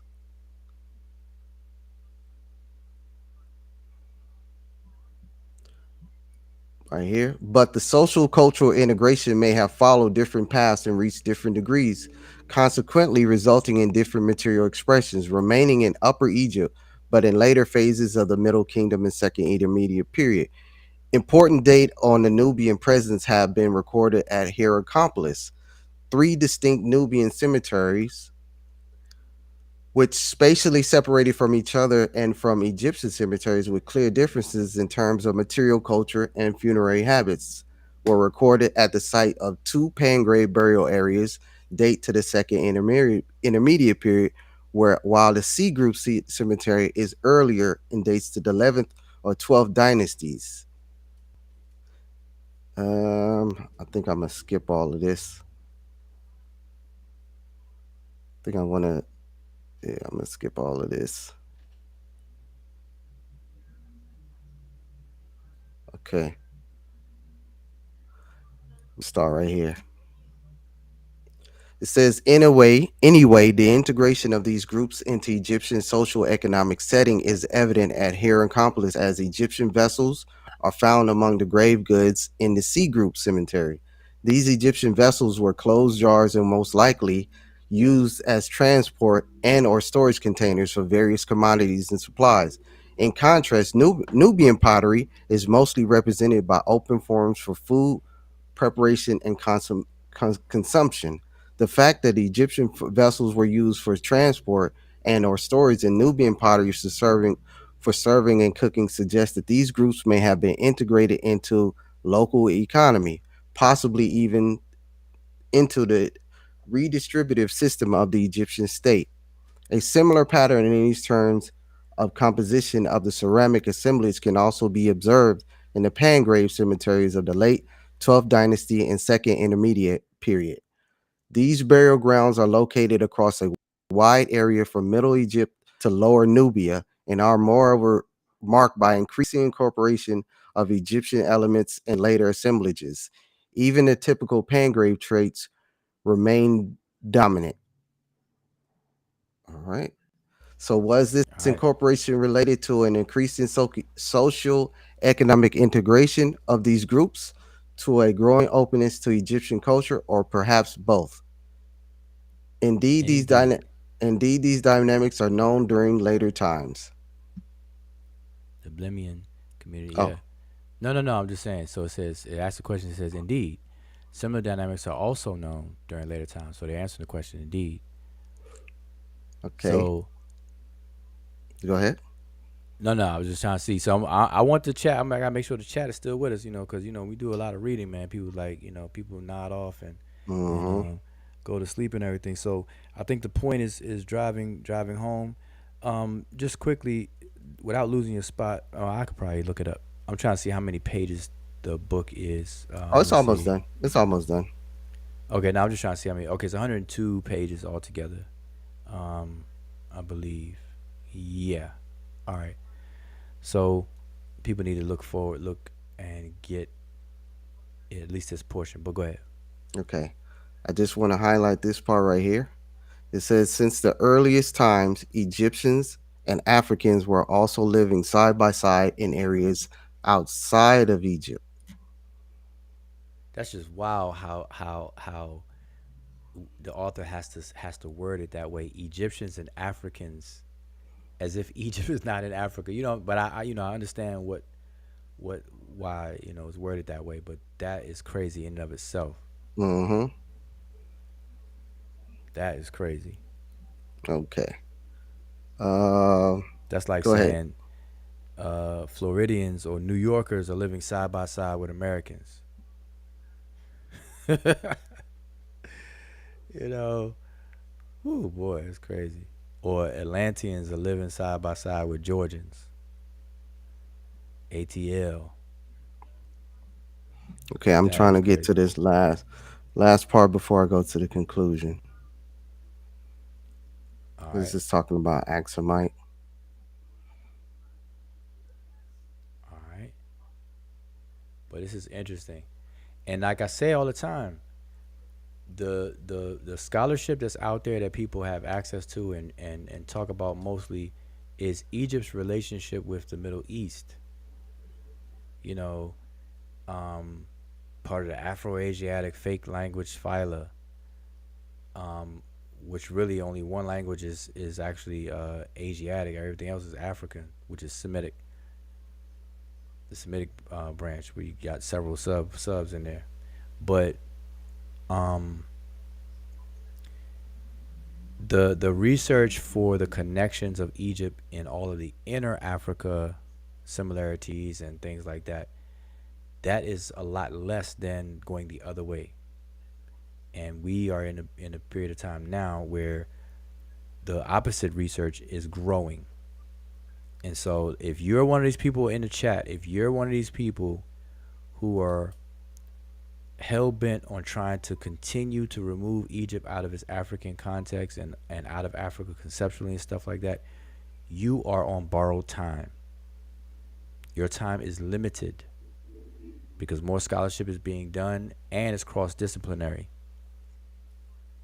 Yeah, I think even just for the in the field of Egyptology on its own, I think at this point, they probably just hit a dead end. Because there's only so much you can try to compare and just getting negative results. Not a lot matching up, especially when you focus with the Middle East. But then obviously because that field is ripe with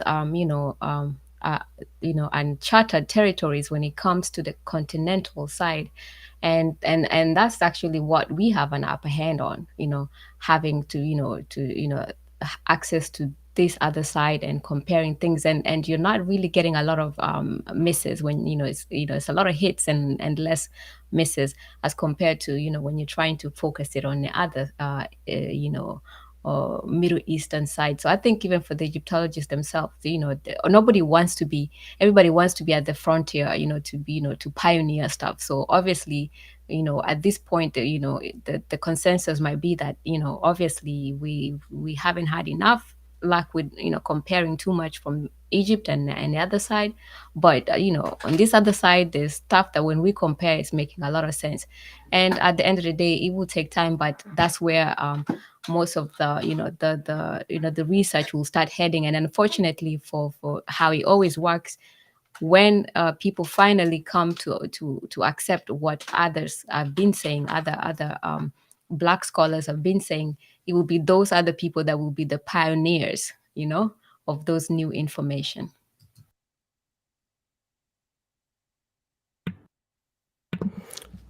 All Yes, right, everybody, indeed. everybody in the chat, you still with us? You still with us? Wake up, wake up. Throw some water on your face.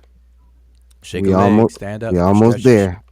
Home Stretch a leg. stretch. Shake a leg. Stretch a leg. Stretch a leg. We're gonna open up the chat and put the link in the panel. I mean, link in the panel. Put the panel link in the chat. All right, but go ahead. All right. It says, I'm just going to go right here. It says, if only these cases are considered, one might get the impression that this was an overwhelming one way process in which the southern side was always adopting traits from the north. Of course, reworking the adopted elements in order to pursue specific purposes and express typically local messages. On the contrary, similar dynamics were probably at work in Egypt, with the adoption into the elite milieu of specific traits originating from or at least related to the southern regions. Some tombs at Mier in Middle Egypt can be ascribed to local monarchs going back to the early 12th dynasty. Represented in one of these tombs are scenes of the hunt in the desert among figures is a man wearing Nubian or perhaps Libyan attire. While hunting, it was suggested he was an Egyptian aristocrat, perhaps the son of the owner of the tomb. According to, it's weird that his name is Blackman. I promise you, this is not a setup. Although this has recently been questioned by Kanawati, but that is, it may, the adoption of foreign attire may be related to the fact that Nubian and Libyans were highly appreciated in Egypt as hunters and warriors, as both war and hunting were closely linked activities in Egypt, just as they were elsewhere. The appreciation for these Wait, hold up. skills. Okay, Got put a speed bump there. all right. Um, Fighting and hunting go hand in hand. When you get people have a mastery of spears and the bow, obviously they can use that, or they got good at that from hunting. Then obviously they're going to use it for defense and in cases of war. So it's natural to see them together. And another point is that the Libyans, the Chemehu, were highly respected and known for their warrior dances. And I showed one earlier today, and I may show it again once you're done. But go ahead, just want to show that. Okay. The appreciation for these skills possessed by the Nubians also continued in later times. This is perhaps visible in the fact that fly pendants, the award symbolizing military valor in Egypt from the very end of the 17th dynasty to the mid 18th dynasty, were probably inspired by similar pendants found in earlier tombs at Kerma, where they may have already had a similar meaning. Further evidence from the early New Kingdom, which was a phase of widening horizons for Egyptian culture, also includes the adoption of other kinds of personal ornaments of possible African origin. Dang, the Egyptians adopting African stuff. Hey, quick question, not to Yes. interrupt, but just reading that, I know we were talking about, with the that table of nation, on Ramses' tomb, and the theories of the being thrown around why the Remechwa are portrayed like the Nehisu, even with the attire and everything like that, and being the mistake. But I would say probably another hypothesis would be that probably that would be like at those particular stages where there's an appreciation of certain cultures and their attires and whatnot. That could also be one of the things that probably people could look into it as well. You know. Hmm. Interesting. Says further evidence from the early New Kingdom, which was a phase of widening horizons for Egyptian culture, also includes the adoptions of other kinds of personal ornaments of possible African origin. This may be the case of earrings, which may have been adopted in the Egyptian elite milieu in the early 18th dynasty. Perhaps not by chance, one of the earliest pieces of evidence of use of earring in the melo of Egyptian court was detected on the mummy of the aforementioned aristocrat of Nubian origin, Myhepri. Wait, pause there. So we have Mael Herperi, and he is, man. I wish I had a quick thing to show. He is the go-to picture that people use to have this racial conversation with Egyptians. Because he's very dark in on the papyrus, the Book of the Dead, for him, I believe, and um, that's the one I mentioned earlier, who is of Nehisiu immediate, recent descent or origin, but grew up in Egypt and everything like that, and received titles out the wazoo of Egyptian in nature. But anyway, but go ahead. Oh, but before you go ahead, I know even though people use that, there's also one where you wouldn't. It would be like it's a statue, obviously, so you wouldn't be able to tell that it's somebody who's of Nubian origin. So the one that I came across was Amen Amen Mehet, and that's like chief in Wawat, but he was Nubian. But that's just as a sculpture that would probably look very Egyptian. So people can really rely on how dark Maiperi appears on the papyrus, because there are other cases where you're not going to be able to tell.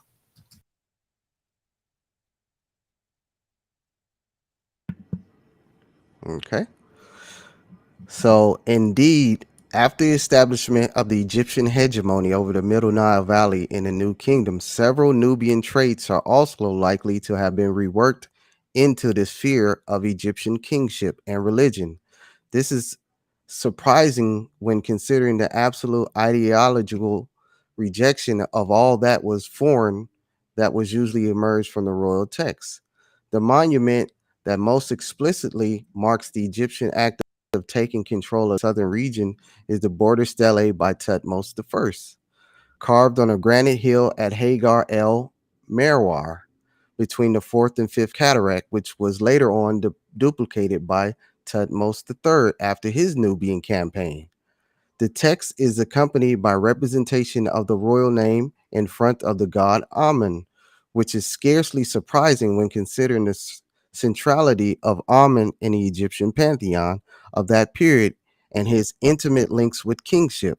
What is interesting, however, is the fact that we have on this stela one of the earliest representation of a ram-headed Amun.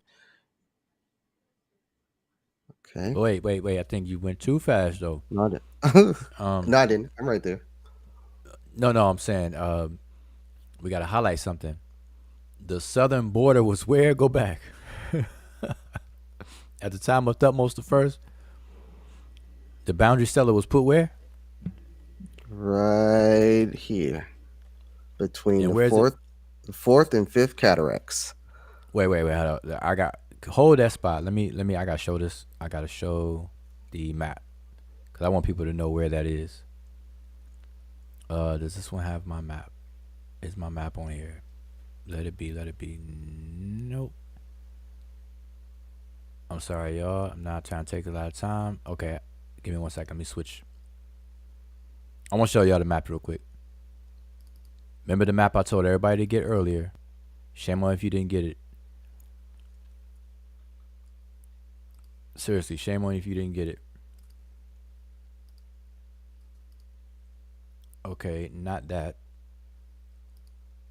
I'm looking for the map. Where's my map? Where's my map? All right, here we go.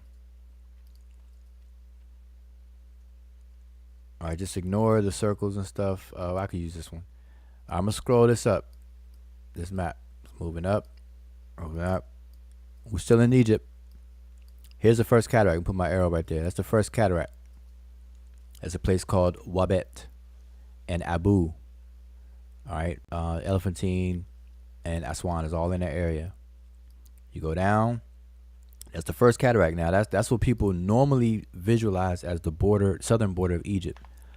But that said the third and fourth cataract, didn't it? That's the first. This the second.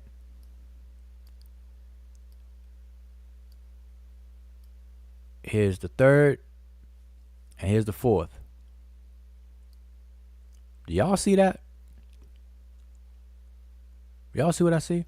Now, now what we tend to do, let me show y'all something where we make a mistake. Just real quick. We make this mistake. We will do something like this. We will draw a horizontal line because we're used to modern maps and stuff like that. We'll draw a horizontal line and say, okay, well if the border is at the fourth cataract, then we'll put a line like this across. And that doesn't make sense because you're crossing the border and then you're crossing the border back to get to the fourth cataract. That's not how people of antiquity marked their territories. So pretend that you're actually traveling the Nile and you swing around. So all this over here wasn't the territory. It was just that which was along the Nile was the territory. If the southern border was placed here, it meant tracing backwards along the river, not like a straight line, imaginary line like this. So just hopefully y'all get that. All right, but anyway, I put my map back, messing up my. I don't know what I had it pointing to, but that's okay. All right, so let me put everything back on the screen and continue. Yep.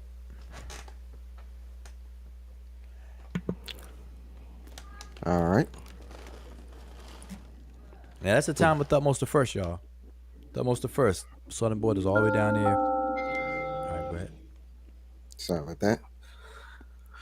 Says, yet the choice for this innovative iconography of a royal monument was certainly deliberate and may be explained by Nubian context. Indeed, the fact that the rams were considered to be sacred animals is well evident at Kerma.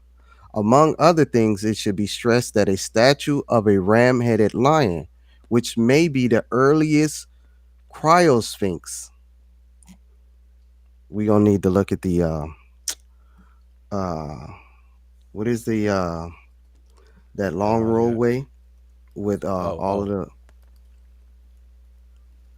if you can find that. Okay.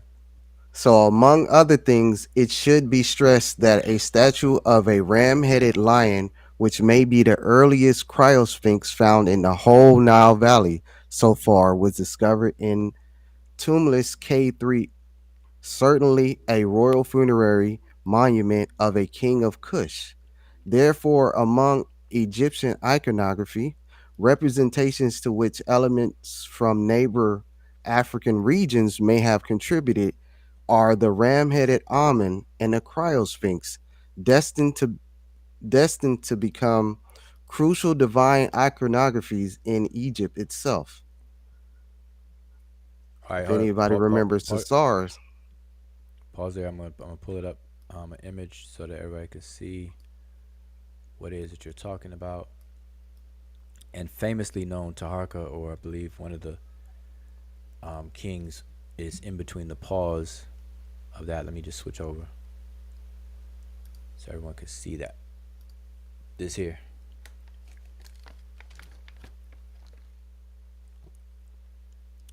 All right. Okay. Go ahead. okay, yep, there you go. There you go. What is that avenue called? It's Avenue of the Sphinx, right?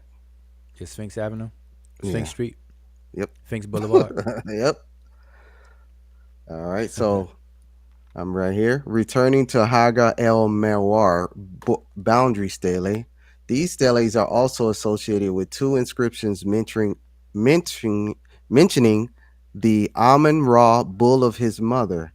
The hieroglyph sign representing the bull in the inscription is deliberately oversized and, of course, representing the deity himself, but also serves somehow to provide a sense of continuity between the inscriptions and the earlier representation of cattle that were likely left on the same rock by local pastoral groups prior to the arrival of the army of Tutmos I.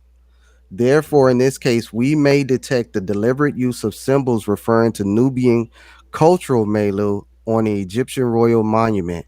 Perhaps the aim was to express Egyptian hegemony over the area, though through the use of an iconographic and ideological language that could be understood in a local cultural context. Furthermore, by doing this, Hagar el Marwar, the Egyptians are also appropriated a place that suggests as a landmarker by the inhabitants of the region. The aim was to tie iconographic language to the physical landscape. All right, so I think I'm going to just jump to the conclusion. All right. Hope everybody's with us. You got your milk. I mean All your right, tea. Well, I said milk and cookies, but the tea. All right. So let's go I with want some conclusion. milk and cookies. All right, so the conclusion. This element had the ambition to provide some insights into the issue of the relations between Egypt and its African neighbors. After summarizing the history of Now you had it scholarship, right. Africa and its African, African yeah, neighbors. yeah, it's actually that's really what it's saying. After summarizing the history of scholarship on the topic and how its perspective has changed, the environmental setting in which the relations took place was discussed, and a summary of the history of the relations outlined. We ended our review with a discussion on the modes of interactions between Egypt and its African neighbors and their social cultural effects. Naturally, only some of the many possible cases were explored in the final section, and this is due to space constraints. Nevertheless, I hope the need to put Egypt back in its African setting uh, uh, uh, emerged from this discussion. The Oh, they're gonna recon hate you. They're gonna hate I you on know that. they're On gonna that. hate that part right there. They're Matter gonna of fact, swear that this guy pause. is a black person in white face. But go ahead. Or maybe Siddeeq Photoshop this whole I thing. did. I did. So did the Met. They photoshopped theirs too. Egypt back into its African setting emerged from this discussion. The recontextualization of Egypt into its African setting is important not only for Egyptology but also for African history and archaeology as a whole. The study of this issue also offers more potential for the general anthropological debate on cultural exchanges and interactions and on relevant anthropological concepts such as entanglement. I also hope to have highlighted the fact that the debate on several specific issues is still ongoing, as well as the fact that intense scholarly work is needed to fully explore some of them, while new themes are also emerging. Okay. Indeed, the study of the relations between Egypt and its African neighbors is still biased by the limited knowledge we currently have on some of the areas involved, which is largely due to limited archaeological fieldwork. While a lot has been achieved in the Middle Nile Valley, the limits of our present knowledge are still quite evident for our African regions around Egypt. For example, in the case of Northern Libyan Desert, where some important groups are greatly determined who greatly determined the historical trajectory of Egypt suddenly emerged at the end of the second millennium BC. Almost nothing is known about the local people for the third and especially second millennium BC, except for rather fragmentary insights mainly provided by Egyptian textual evidence. While quite a lot of data are available on Egyptian Greco-Roman activities in the Eastern Desert, we have scarce evidence of local inhabitants of the vast region. Few insights are available on these peoples, mainly for the phases in which, for different reasons. In the first half of the second millennium in BC, the mid first millennium, there are more intensely interact between with the Nile Valley.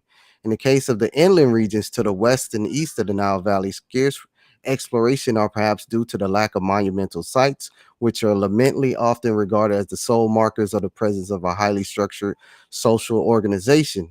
The limited adoption in these areas of intensive rather than extensive survey strategies aimed at investigating the evanescence remains that a temporary camp may leave also explains this gap in our knowledge. Moreover,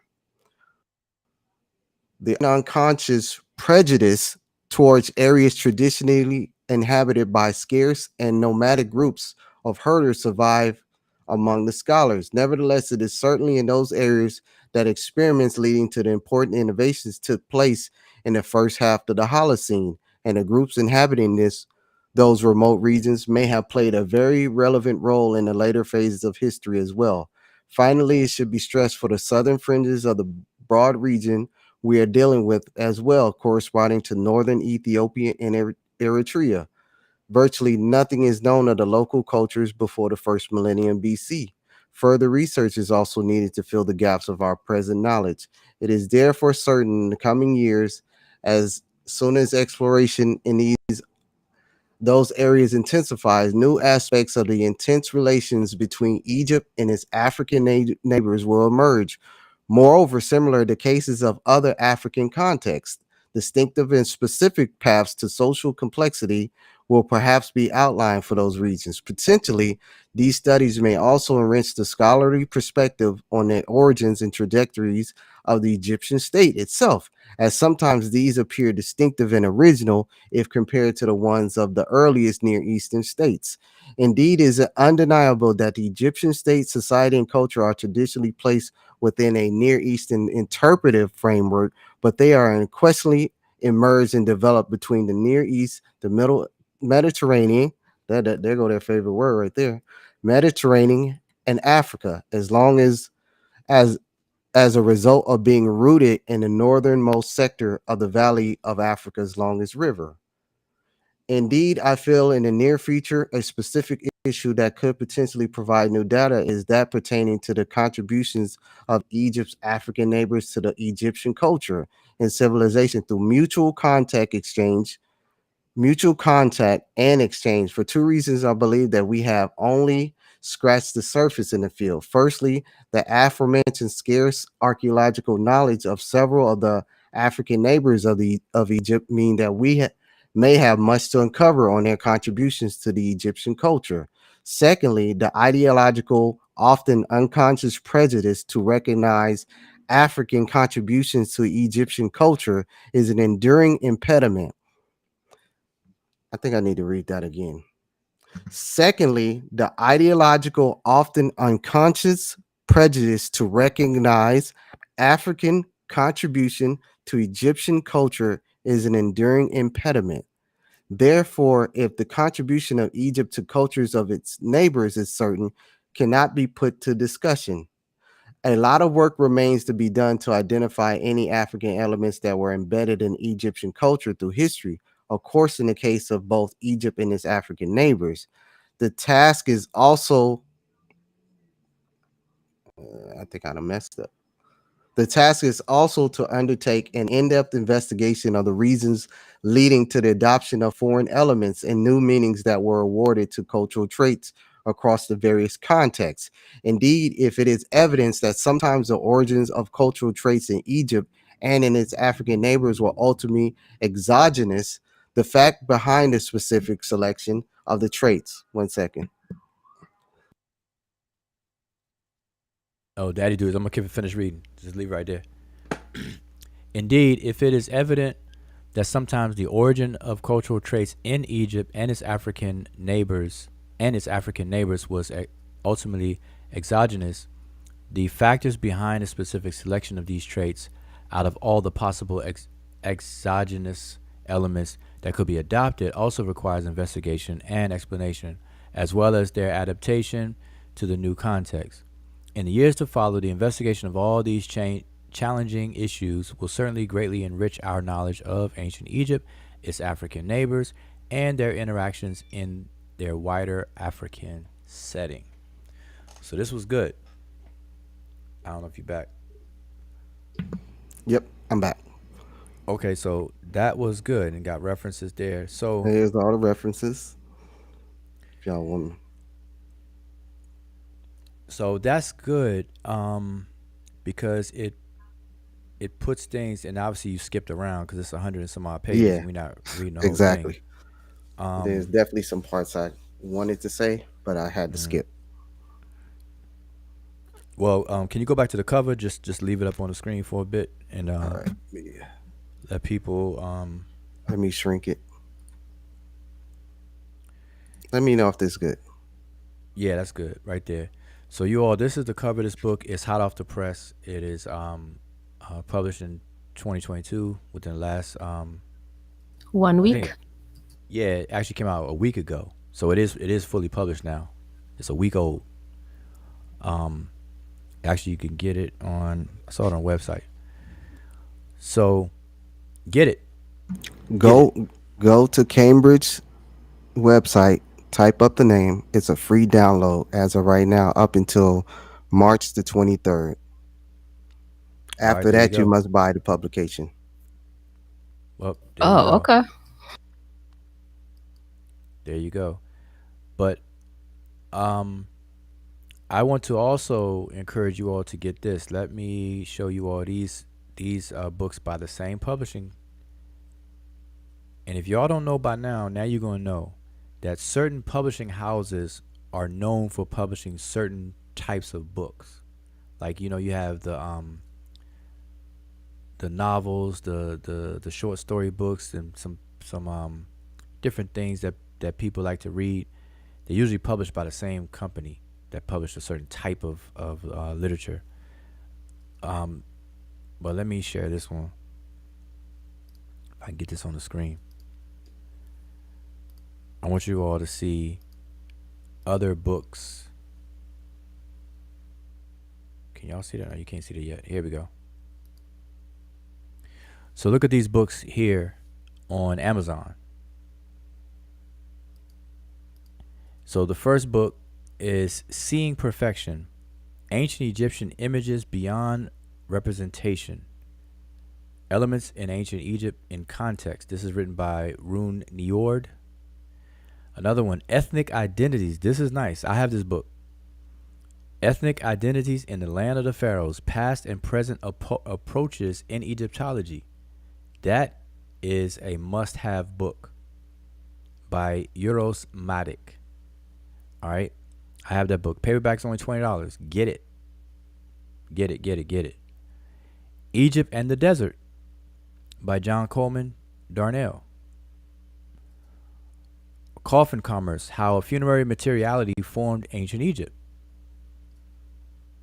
Get all of these. Ceramic Perspective on Ancient Egyptian Society. So see, you all are saying this, and these are not much in terms of cost. So when people, we don't advertise a super chat or post cash app and stuff like that, but the super chat is there. I forget that we even have super chat, but any what we do, any people who do donate or whatever to the super chat and stuff like that, these are the things that we get, that I get. Power Region of the Ancient States. See, all these books are $20 a piece. $20 a piece. So for a good 1, 2, 3, 4, 5, 6, 7, 8, 9, a good $200 will get you all of these books right here. Oh, 9 books for, man. Oh, that's Kindle. You get them all on Kindle for $104. If you get a Kindle cheaper. All right, so I just want to share that with y'all. Get those books now. Read. We want to raise a community of readers. So listen, the link is posted in the chat. It's pinned to the top. So if y'all have any comments, questions, curse words, criticisms, critiques, or whatever, or if you know the author, or you want to accuse Siddeeq of that's really his book, and you just use that's his pen name, Andrea Monzo. That's my pseudo name. You know, I was just looking on the site where you could download it. I put the link on the chat, but it's actually it's a week old on online, but it's definitely not published yet on print. So that's up Yeah, until next month. So just exactly. to make that known that just get it so you're ahead of You on get in that new. right. The new, exactly. So any questions from the chat, man? I appreciate anybody tuned in. It's late. It's we just broke the midnight hour. We're into the next day now. It's Wednesday. Um, but I hope that everybody's enjoying themselves. Stretch the legs, stretch out a little bit. You know, do a lot of reading. People nod off. The circus community is definitely not used to being read to. And matter of fact, I'm just gonna stop sharing your thing. That's Siddeeq. All right. Oh, and I still have these Rams up on my screen. So yeah, come on. If you got questions, comments, shout out to Sean, Boom, Ruwan Fall, Cheto. Oh, we got Rodney Kimmett in the house. I actually managed to get a great compliment from Rodney Kimmett. Wow. 42 Glad tribes. glad to see my brother Sean in the chat. Got brother Zane, Donnie. Who else? I'm just going up. Khalil Mixon, long time no see. Mr. Jerry. What else? What else? Who else? Who else? Who else? Who else? June Money is in the building. Phi Lightentis. Yeah, so many of y'all were here earlier. You know, we kind of Chavis, brother Chavis, is in the house or was in the house. I'm going backwards on the chat, but I appreciate anybody tuned in. But I'm looking for some engagement. Where y'all at? Where? Yeah. That was actually really, really good, and it's interesting that it pretty much just summarizes what you all you guys have been saying all this time. It's just that I guess sometimes people need to hear it from a non-black person or whatever it is, because otherwise, if people don't insult you or your information because you are either black or you're either not from a certain university, that's crazy. But yeah, so obviously most people probably will accept that information because it's from somebody who's not black and whatever, and is approved by Cambridge University Press and whatnot. But basically, they're just catching up to what y'all been saying. Let's just put it that way.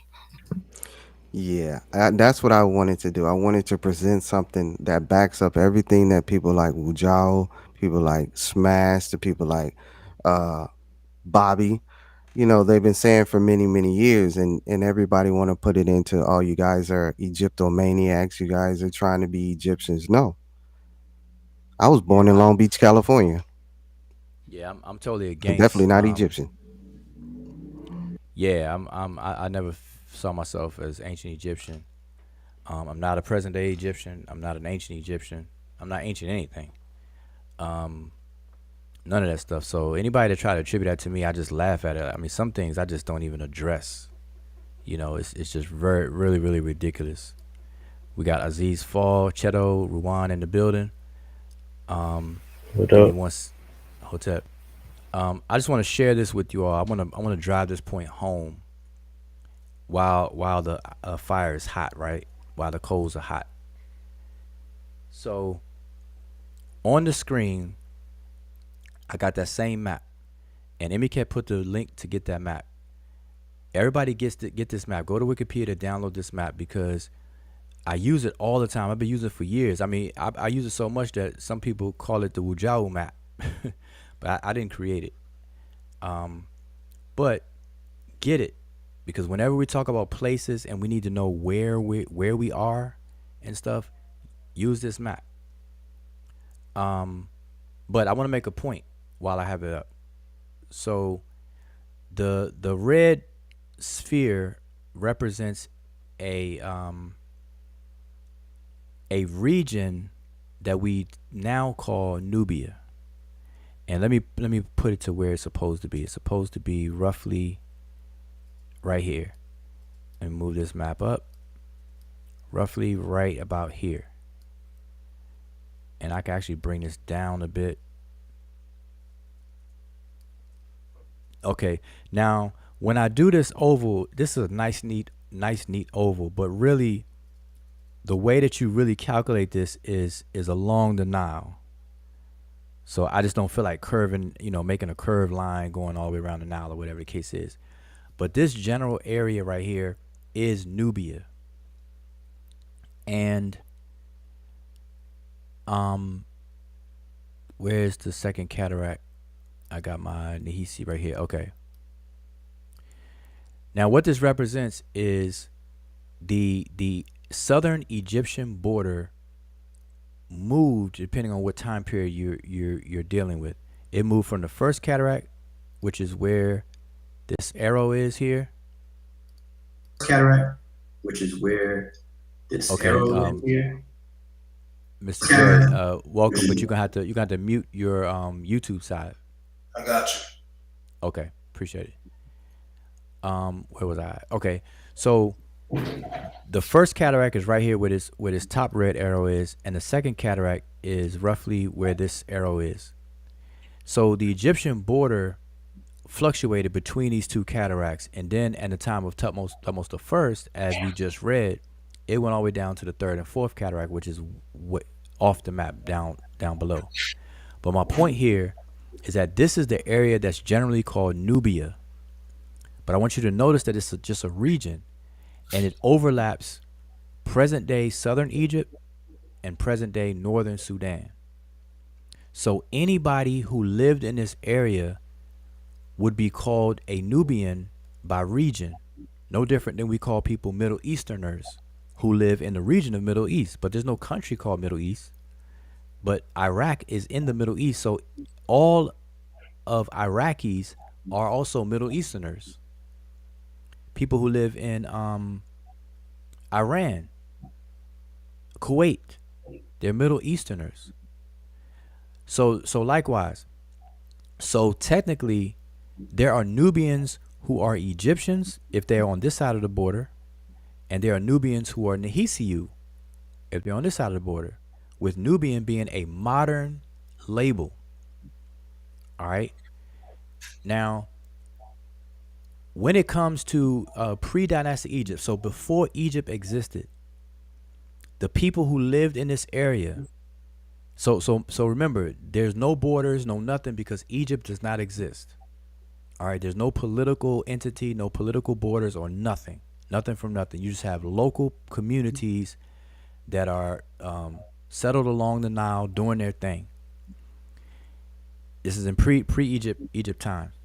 Well, everybody in this area slowly contributed to the genesis of what we now know as ancient Egyptian culture and what we come to know and love about ancient Egypt.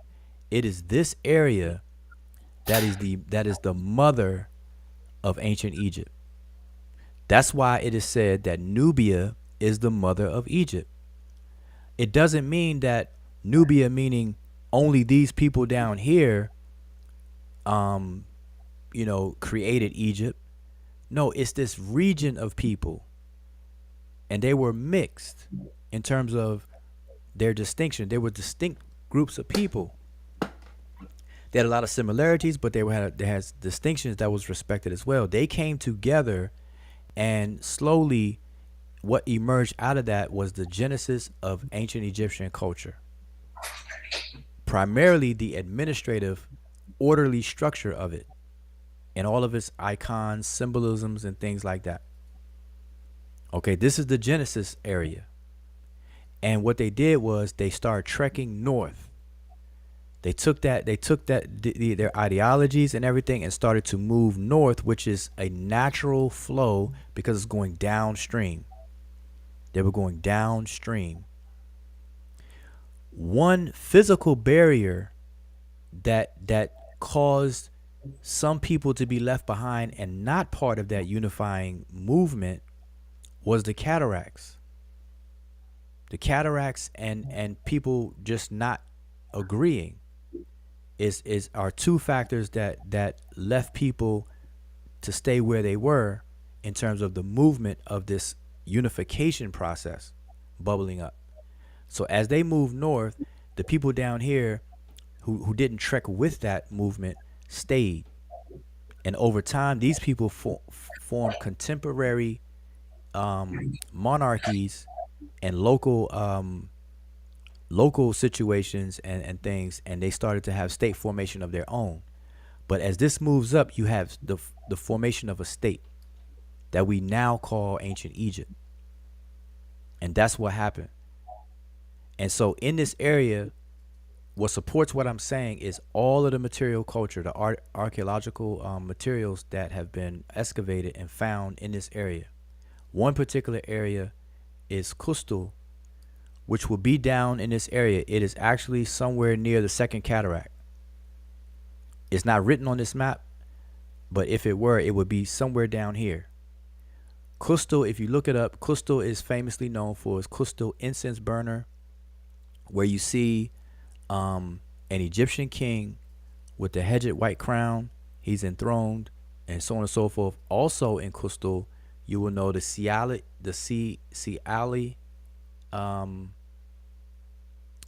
seal. The Siala seal is there with the one of the oldest, if not the oldest, attestation of the name Ta Seti. And so, which tells us that Ta Seti, remember in Egypt the word Ta, and I know I'm going on a slight little detour. In Egypt the word Ta means region in many contexts. Sometimes it can mean earth as opposed to the sky, and sometimes it can mean earth in terms of flatness, the flat plains, and then other times it means region. So when you say Ta and you put a word after it and not just talking about Ta, it usually means a region. So Ta Mehu is the region of Mehu. Ta Shemau is the region of Shemau. Ta Nehisi is the region of Nehisi. Ta Seti is the region of Seti or Set. So, and it means the land of the bow, the region of the bow. And so the region of Ta Seti shrunk and moved to where once the same people in this area of the greater Ta Seti started to move up, they kept Ta Seti as its namesake, and it became the first nome in Egypt. Let me go to the other map so you can see it. It's bigger. Let me scroll up right here. I want y'all to see these numbers. These red numbers right here are the numerical nomes, and they're written out over here on the left. The first nome is Ta Seti. That's right here, number 1. It's right near the city of Nubit in ancient Egypt, which means gold. That's where gold was quarried, and whatever the case is. You see it in the glyphs. Nubit, if we were to Romanize that word and modernize the word, we will call that place Nubia, for the word nub, which means gold. This is where all of this stuff is getting confusing to people. But this is Egypt, not Nubia outside of Egypt. This is Nubia in Egypt, because the place is called Nubit, Nub, the city of gold or gold town. And there's another city of gold up here, which is the upper part of Nubia. If you go back to my map, I stopped the red part right here. It starts with Nakada. Let me go back to the bigger one so y'all can see. You see where it says Nakada right there? The word Nakada is made famous through archaeology, because it's an archaeological term and label for an excavation and digs for Nakada culture. Nakada 1, you may hear it as Nakada 1, 2, 3, just like you have Pangrave culture, Badarian culture, Gerzian culture, Nubian A, B, C group culture, etc., etc. These are archaeological terms. But the city was known again as Nub, gold. So you have 2 cities of gold up here and down here. Today it's called Ombo, and up here it's called Ombos. You can go to Wikipedia, pull up Ombos, and pull up Ombo. It will tell you exactly what I just said. And so it is from these areas that we get the writing system. Look right over here next to Nakada. At the frontier Nakada, right next door is Abju. Abju is where they find these ivory tags that have some of the oldest known attestations of hieroglyphs. Right there in Abju. And Abju, by the way, man, let me zoom out. I don't want to mess up my ovals. Let me just do something real quick. Y'all bear with me. I gotta shrink this map. Bear with me. I gotta shrink it because I want y'all to see it small. A little too much. Shrinking it. Too much. All right. Now you can see pretty much the whole thing. I want you to take note of something. Where is Abju? Abju is right here. I ain't put on this side. Okay, Abju is right there. Okay. Now if you look and let me put the let me show you where the bottom border, the southern border of Egypt. The most consistent southern border was the First Cataract. And then, like I told you, it moved to the second, moved back and forth here to here. And then at one point, it went all the way down to the Fourth Cataract, all the way down here. Okay. But let's just say, for the sake of argument, right here at the First Cataract. Now, you see Abju. Is Abju closer to the Mediterranean and the Delta, or is it closer to the southernmost frontier of Egypt? It's closer to the southern. Abju is considered Upper Kemet. It's part of the valley, not the delta. And in Egypt, everybody and their mother strive to go visit Abju in their lifetime. No different than Muslims today are told and recommended to go visit Mecca in their lifetime, at least once in their lifetime. Every Egyptian at certain periods was hard pressed to go visit Abju at some point in their life. So this is the holy Hajj of ancient Egypt, is Abju. And this is where the ivory tags are found with some of the oldest attestation of the language of the writing system. And then in Kustul, which is down here, right here, is where we have the first and earliest attestation of the name Taseti, which is an attestation of the writing system as well. So none of this stuff came from the Levant. None of this stuff came from, people say, Mediterranean cultures and stuff like this. Came from down south. So this is what's meant that that ancient Egypt, or the Egyptians, came from the south, not the human population along the Nile, because humans populated Nile from multiple directions. But what we know as ancient Egypt and its political structure, administrative structure, the institution of kingship and everything like that, came from the south. Period. Came from the south. The white crown, which is the hedge crown, called a hedget, which is the word white. Hedge means white or bright. That crown is known to be the crown of Upper Egypt, which is in the south.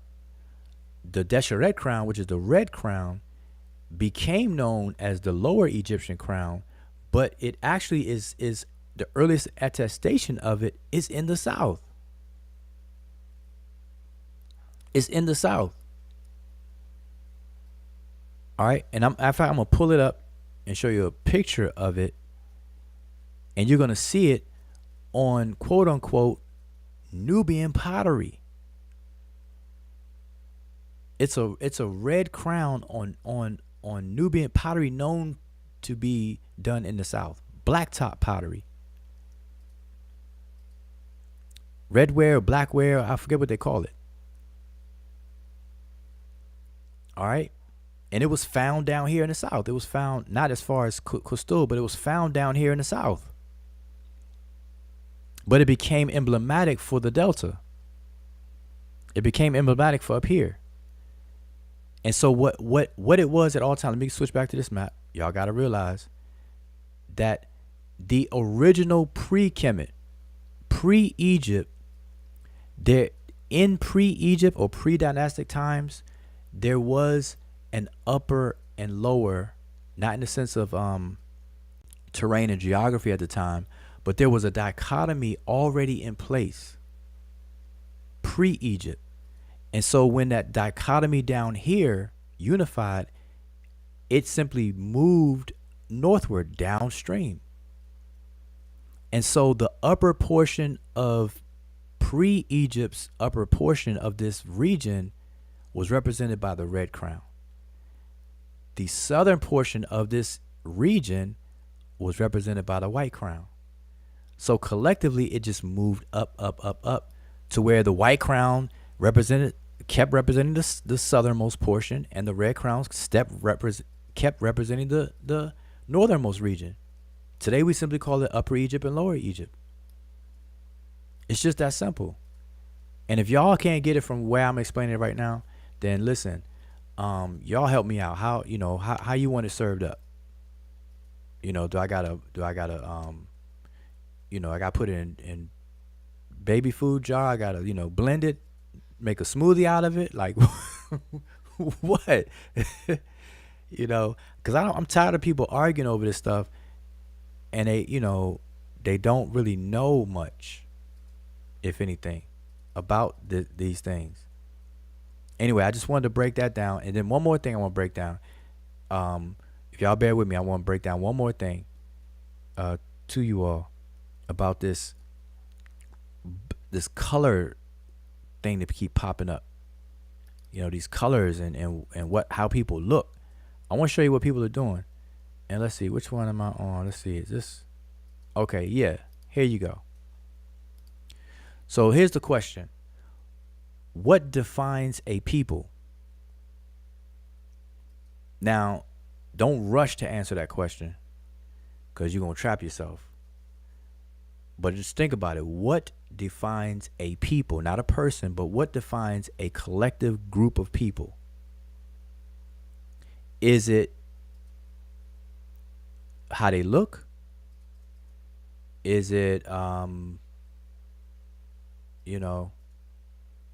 whether they have 5 fingers and 10 toes? 10 fingers and 10 toes? Like what defines a people? And the answer to that, I'm going to tell you what people are doing today.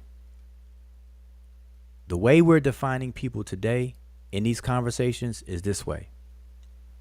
On the left. So on the left, you have DNA, and on the right, you have culture.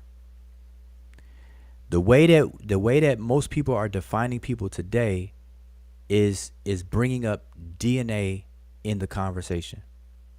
Whenever you hear conversations about what group of people, who a group of people were, who were the ancient Egyptians, who was this, who was that, I'm gonna tell you, I'm willing to bet money that DNA is gonna come up in that conversation. I can show you clips and clips after people's videos on different platforms where it comes up like it's almost batting 100. If I was a betting man, I would bet no problem that DNA will come up. But that is not how people are defined. It never was. And I have the year 2003 and 2019 on the screen because the human genome was not mapped until 2003 for the most part, and then they completed it, I believe, in 2019, where they did 100% of the genome mapping for humans. So that fact alone will let you know that never in human history were people ever defined by DNA. But it's from DNA that you get the genotype that percolates to the phenotype that percolates to how somebody looks. And all of that together equals what we're using to call the social construct of race. That's why I have race on this side. But guess what? DNA can only inform you of a genetic population. And the genetic population is the most uninformative way to identify people. Who they are, what they're about, what language they spoke, stuff like that. There's no gene for a language that somebody spoke. You're not going to dig up a dead body, map their genome, sequence the genome of that dead body, and then all of a sudden tell me what language they spoke. There's no gene for that. There's no gene for all these things. So the way that we have always defined people is on the right hand side. by culture and all the cultural elements. Culture is an umbrella term for the many elements that fall under it. That is how we define people. How old is this method? 250,000 years. For as long as humans been humans, we have grouped and defined humans based on cultural differences and similarities. And the two main components of culture that are used is language and a group of people's obligations and values called religion. We call it religion today. So a culture produces a cultural population. Now we can distinguish people. So we could say in the country of Kenya, we got a cultural population of people. And this closely ties in with ethnicity. Okay, that's how you define people. That's why we say we have Kikuyu, Luya, Luo, Maasai, people in Kenya. And even in Egyptian times, in the region of Ta-Nehisi, you have Wawet, Yam, Magi, Kau people. But they're all in the same region. But they're distinct culturally to have their own identity and name and so on and so forth. That's the way we need to have these conversations. So don't allow people to keep bringing up DNA or phenotypic and genomic looks in these conversations. You're going to hit a brick wall or red light. You're not going to get anywhere doing that. You're just not going to get anywhere doing that. It's about culture. And last thing, the DNA side is the lazy side. It's the microwave side. Because all you gotta do is toss off some haplogroups out your mouth and whatnot, and then that's it. The J marker, the E1B1A, the M285, the R1B1, the RBA, and this, that, and other. You hear all that stuff. That does not inform you of the group of people. That's so shallow. You're not going to know anything about the people. It's culture. Because guess what? I have Yoruba and Igbo up here in the upper right-hand corner in red for a reason.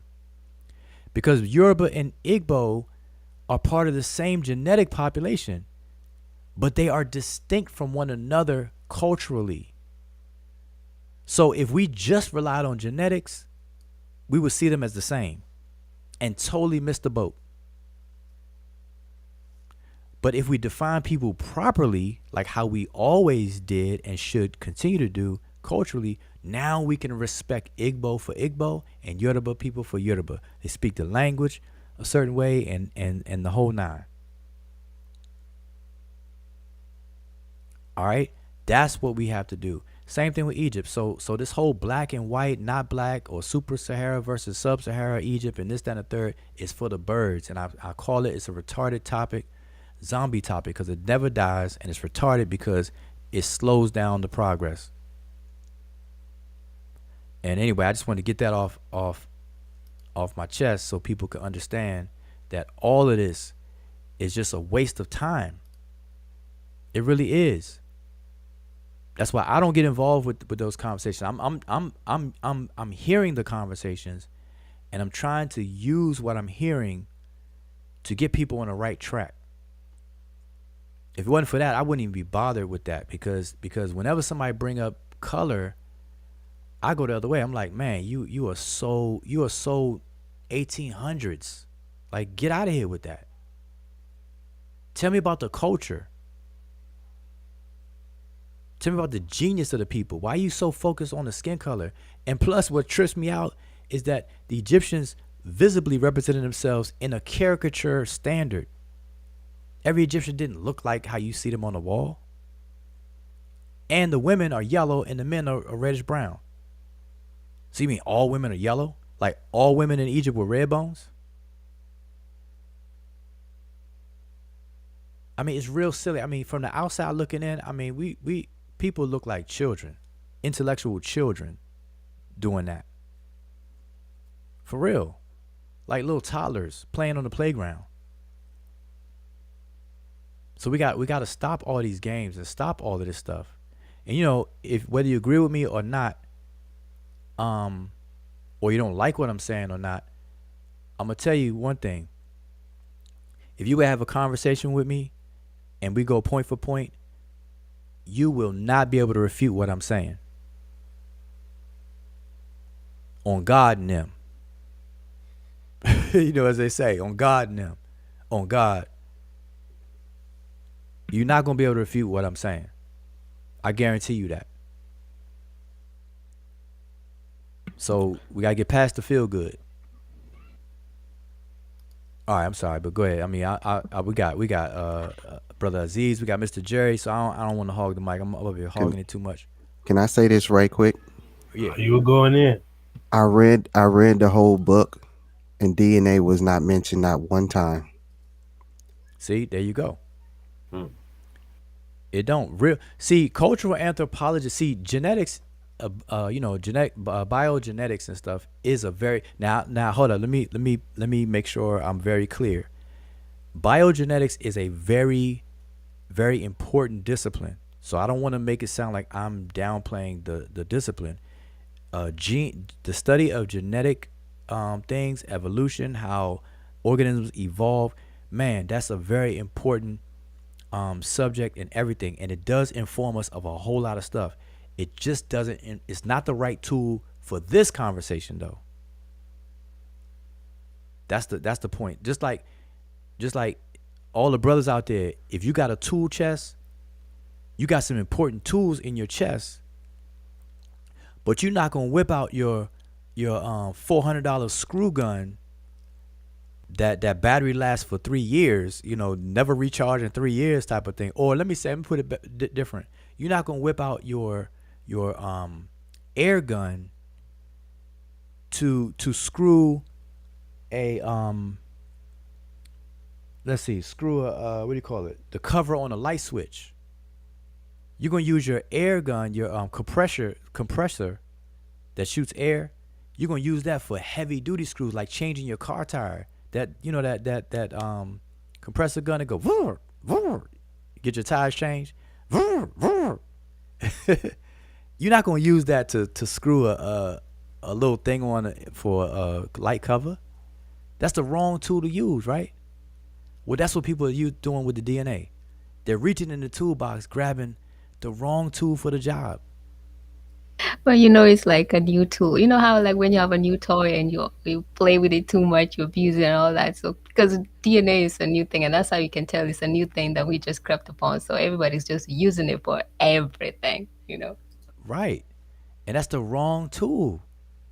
I mean, if I spend $500 on a tool, I probably would try to use it for everything. I probably have my compressor be like, vroom, even washing dishes, vroom, vroom, drying my dishes, vroom, vroom, cooking my food, vroom. You know what I'm saying? Cooking, steaming my vegetables, vroom, vroom. If I spent $1,000 on a tool, yeah, and that's how people are treating the DNA. They learn about this stuff and then they want to use it for everything. They want to use it for everything. You can't. People need to chill out, relax, and use the appropriate tools.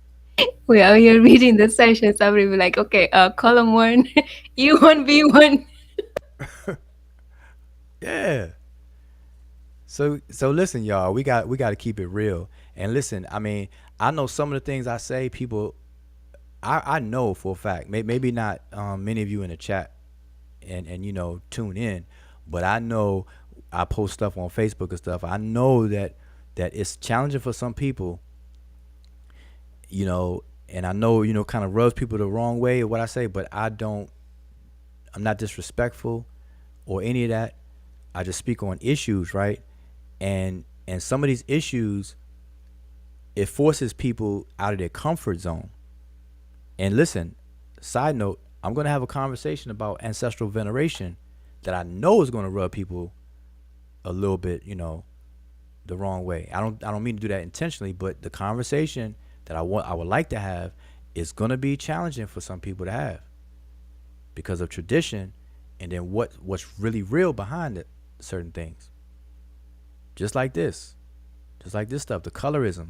That's a modern social construct. We are projecting that backwards on ancient people who had no consciousness of our construct today.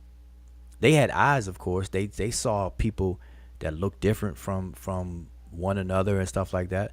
But that wasn't the basis for their taxonomy. Taxonomy was based on culture, not lookership. Looks is a proxy. It's like a side effect of things. Because think about it. If, like, on the surface, like, not a person's person, like, not how a person physically looks themselves, but if you look at a group of people in any given area, in any given neighborhood, and you take a step back, you see the sameness of those people, regardless of how they look physically on their actual bodies, but how they dress, how they walk, how they carry themselves. Anybody who lives in the same area for a certain amount of time is going to be influenced to do things alike. I remember growing up, the way we used to walk, we used to call it pimping, like how you pimp. Not pimping as in dealing with women and stuff, that kind of pimping, but it was like a walk we used to call pimp. I'm from DC, by the way, y'all. And we used to walk, and some people used to walk on their the ball of their foot, like they used to bounce up, like you had a certain bounce. And they used to be the end thing. Look at what happens. You go into any neighborhood, you'll see young guys, or I can't even say young guys, you see just men, young and older men, wearing their pants sagging down and stuff, or skinny jeans and stuff. So there's a trend among people who live together, and so that is a result of it being a proxy of the influence. Stuff like that happens. So the same thing with and so people look alike, not physically, but collectively. You say, man, all y'all look like y'all are dressing alike, even though you don't have the same color pants, but you're wearing the same style a certain way. You all are wearing that, and we start grouping people based on that. In New York, b-boying. I remember b-boying. Remember Kangos used to be hot. And what was those glasses? EK glasses, Gazelles, EKs, Kango hat. People used to wear that and stuff. So people start looking alike from a distance. When you get close, obviously people don't look alike in their face and stuff. But y'all get what I'm saying. So anyway, y'all keep that in mind. Y'all leave that DNA alone. Like not leave it alone, but put it in its proper place. I love DNA. I love the conversation of evolution, DNA, and I'm heavily into that. But I know its place. Genealogies and stuff like that. I can have a whole conversation on that. But anyway, I'm talking a lot, so I'm gonna look back at the chat. Anybody on the panel already? But Feel free. Wu, I would say even aside from race, you got imagine if you had a European nation that got as deep into Africa, whether if it was just trade all the way to Mozambique, Somalia, Chad, during a span of 3,500 years. Right. And people are looking at us crazy because we want to study Africa, because we're incorporating that in African history. But And it that's what I'm is saying. African history. Mm-hmm. You know what I'm saying? So it's just crazy, like people not looking at it from the right perspective. Well, we got to change that. We got, somebody in the comment early on was said it just shows we got a lot of work to do. We got a lot of work to do. Waking people up. Some people are comfortable tucked in their bed and sleep. You have a dream, and your dream is so real that you think you're awake in the dream, and you don't realize you're dreaming until you actually wake up from the dream. But at the real time, you think you're awake. I know everybody experienced that. Mhm. Well, that's what's happening in the circus community. People think they're conscious or awake, but they're still asleep. But they swear up and down that they're awake, and that's just what it Yeah. is. You can't, you know, something in them has to click, and so we just got to be able to, that's where the skills of teaching and being an educator and a teacher come in. You got to find something to really ignite that spark and get people going. You know what was interesting was with the with everything that Siddiq read, on the summary it talked about the shortcomings when it comes to the comparisons, especially, and also just research on its own when it comes to archaeological stuff, when it comes to textual stuff, stuff that they get from the texts and things of that nature. But realize that even with that that review, through the summary, and they're handicapped on that part because of obviously the dismissive nature from the past, and also the not enough research. But that whole thing that we read didn't even touch on the linguistic part, because that also just adds a whole other element to it that has been ignored. And it's funny because And just a little, because he said that that what the whole book, that his whole writing was just a little bit touching just on a little bit of the many archaeological stuff and textual stuff, but then didn't even, which means that just on the archaeological stuff, and just on the, just to repeat myself, and the textual stuff, there's still more that actually, when added to it, it's just there's a lot that you can't deny that.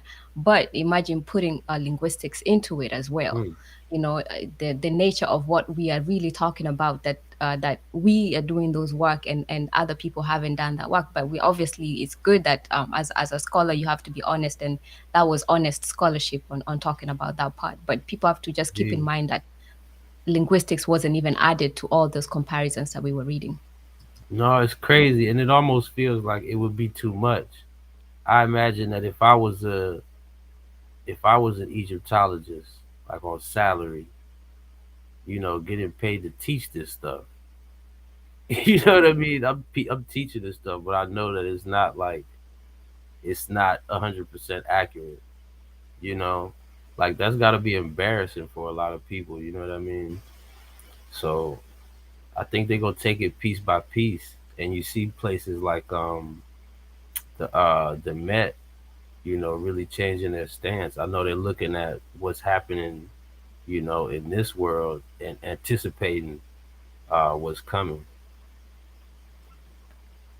Well, we got a lot of work to do ahead of us, and we're the underdogs.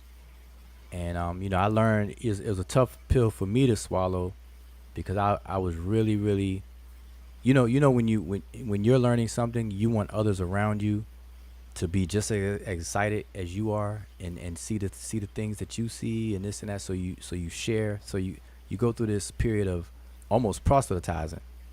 Like, yo, like, guess what, man, and blah blah. Man, you know what I'm The saying? deaf, dumb, and the blind. Yeah, aliens really do exist. Yo, you know what I'm saying, or whatever. And I learned a long time ago that man, that's the wrong expectation. So I'm really comfortable now, realizing that certain things are just not for certain people, and it's okay. It's like, it's not the end of the world. It's not a negative thing or evil thing. It's just the way, the order of things. It's just how things are. Everybody's not the same. Everybody's not going to be on the same level or have the same interests.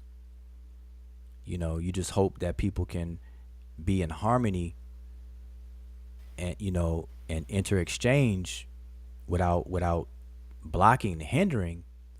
But that's just how stuff ends up being. So so I personally, I only look for people who are serious. That's why there's certain questions, like, I don't know if y'all notice, like, because we have these open discussions questions, and I see certain questions, and I don't know if y'all could tell, But certain times I hold back. Like y'all could probably tell because I don't do a good job of masking it.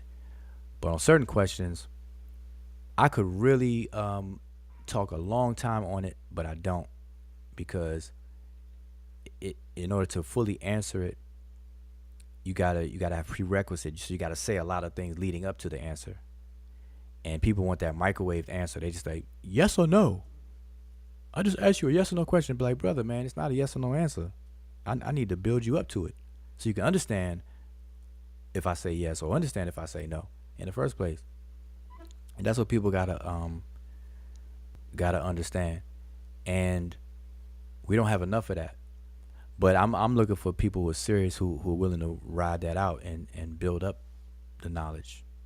Build it on up, and we can have some real quality conversations. Because I don't look for quantity.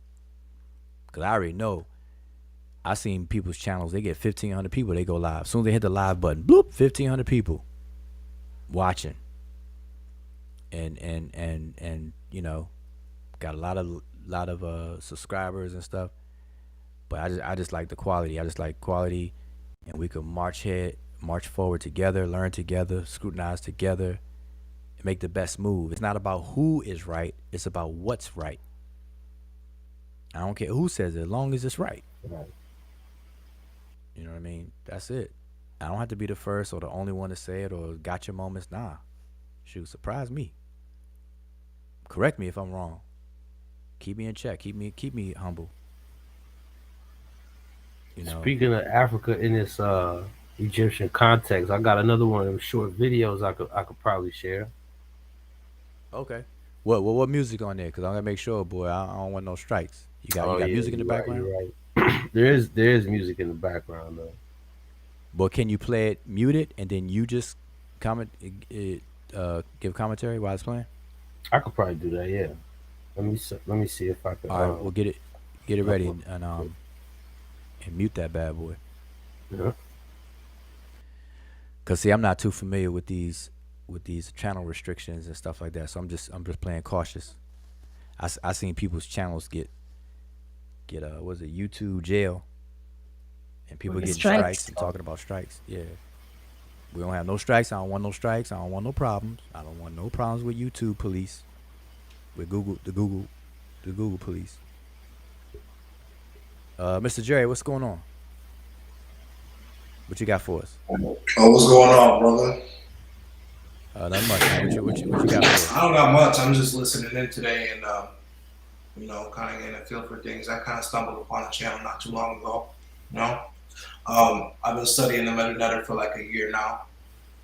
Okay, nice. I'm a private teacher, and that's going good. So I'm just following along, man. And I put my input in when I got something good for you. That's for sure. Okay, all right. Well, feel free. All Feel free. right, all Appreciate right. you being bold enough to click that link, man. I don't know what it is, boy, because it's crazy. Because we used to go live and don't post a link, and everybody want to have a lot to say, a lot to say. Now we post a link every single time we go live, and nobody comes on. I'm like, man, what's going on? Nobody want to come. Like, man, it's like this is virtual. No, I yeah, I mean, mean, yeah, mhm.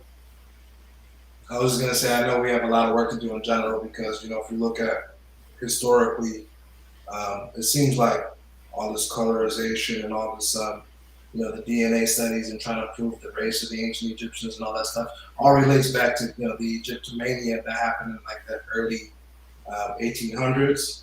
Yep. Because in the middle of that time there was slavery going on and all this stuff, and I'm sure those people who were in Egypt and kind of discovered what was going on at a particular time, really couldn't at the same time hold slaves and at the same time, venerate or show respect to what they were finding, right? So they try to colorize it to the point where nobody understands who the original people were, but you know they could have never planned that 100 or so years later, everybody would have so much access to the information, and no matter what, the truth always comes out, at some point. So it's slowly but surely starting to come out now. You know what I mean? Yes. Can I say something? Absolutely. Yeah. Go ahead. Yep. I know you were talking about like how there's certain channels they go live and they just automatically get 1,500 views.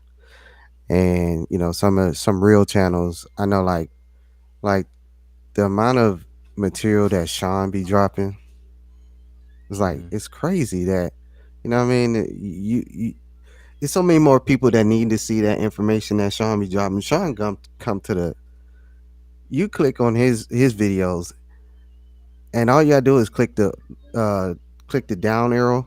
You got like 12 sources. You could beat up anybody on just one of Sean's videos. But I'm reminded by this quote by Jay-Z, my favorite artist. And his quote, he says, "The homie said, Hove, there ain't many of us. I told him less is more, my nigga, there's plenty of us." Mm-hmm. Mm-hmm. Well, there you have it. Now I understand Fact. the same thing. I understand the same thing as and this is probably dated though. The Volkswagen Beetle, right? The Volkswagen Beetle is a car. I don't even know if they sell them anymore. But the Volkswagen Beetle, if anybody remember Herbie the Love Bug, that Disney car, that's a Volkswagen Beetle, and it became like a part of a jokes where it's small, like because it's so small, they used to call it punch buggy, and it became rare, but it was popular. So whenever you see a Volkswagen Beetle on the street, you punch somebody in the car. Like when you're driving or walking, you see a Volkswagen, it was like fair game. You could punch somebody. You're not in the face or nothing, but you punch people in the arm or whatever, right? And so they say punch buggy, and you got to call it out. That's one. Two, it's so small that people would say things like, "Listen, all I need is enough people that could fit in the Volkswagen, and we can move mountains." And that's the same thing. So a Volkswagen, a lot of people is all you need. You don't have to get the the big crowd. Just get some quality people that could fit in the Volkswagen. As small as the Volkswagen is, that's all you need. You know what I'm saying? Same thing. It's quality over quantity. And like you said, yep, Sean, the science with Sean, especially with the vaccine, you would think. I mean, I understand it though. But in the ideal world, perfect world, if it's my way, it'd be flipped. We would have like 2,000 viewers and interaction stuff. I have stuff planned out. I have homework done. I'll be calling on people to answer questions by name. Like I'd be like Travis McCray, what is this? And everybody we waiting. You can't get out of it. No hiding. You know, and all that good stuff. That's what we need. We got to make some progress. Cause I've been on a social media circuit since 2009 on Facebook. Before that, I never had a MySpace and all that. So now I was online because I used to argue, I used to debate with AOL and CompuServe back in the day religiously. I used to be on there all the time. But social media, this new brand of social media, I skipped the MySpace days. Like the moment I created a MySpace page, that was like the last month of it existing. It was shutting down. And then I learned about Facebook. And when Facebook first came out, it was ugly. The user interface was ugly. I was like, man, I'm not gonna get into this. And then trying to hook up with my high school people, I found out everybody's on Facebook. I'm like, all right, well, let me sign up for Facebook. That was like around 2009, and that's my original reason for getting on Facebook was to keep up with my high school class, graduating class and stuff like that. Find out what's everybody doing, whatever. Then I was like, oh, this is what Facebook is about.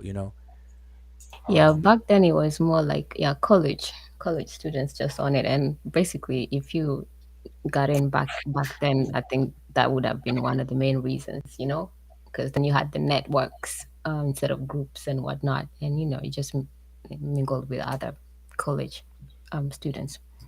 I mean, if you think right. about it, that's where the name Facebook came from. It was supposed to be like a yearbook, originally, but Hmm. it just grew into something completely different. Okay, yeah, that makes sense because that's exactly why I got on. Because my friends, matter of fact, everybody of my friends migrated from this yearbook.com or whatever that website is over to Facebook. That's how I learned Hmm. about it. Hmm. Yep. And but it took me a minute to get involved. But we got a lot of work to do, and now we need to leverage it. We need to leverage it. We need to network, leverage, find out who has a similar interest, and kind of get off that opposition, that adversarial attitude. Like everybody is adversary to something. Right. Like like argument. Like there's a proper way to argue. When there's a disagreement or based on your research versus my research, if we do independent research of each other, there may be points of disagreement only because I may not be aware of something that you are and vice versa. So you're supposed to come together and argue and flesh it out, unpack everything. That's what the word debate means.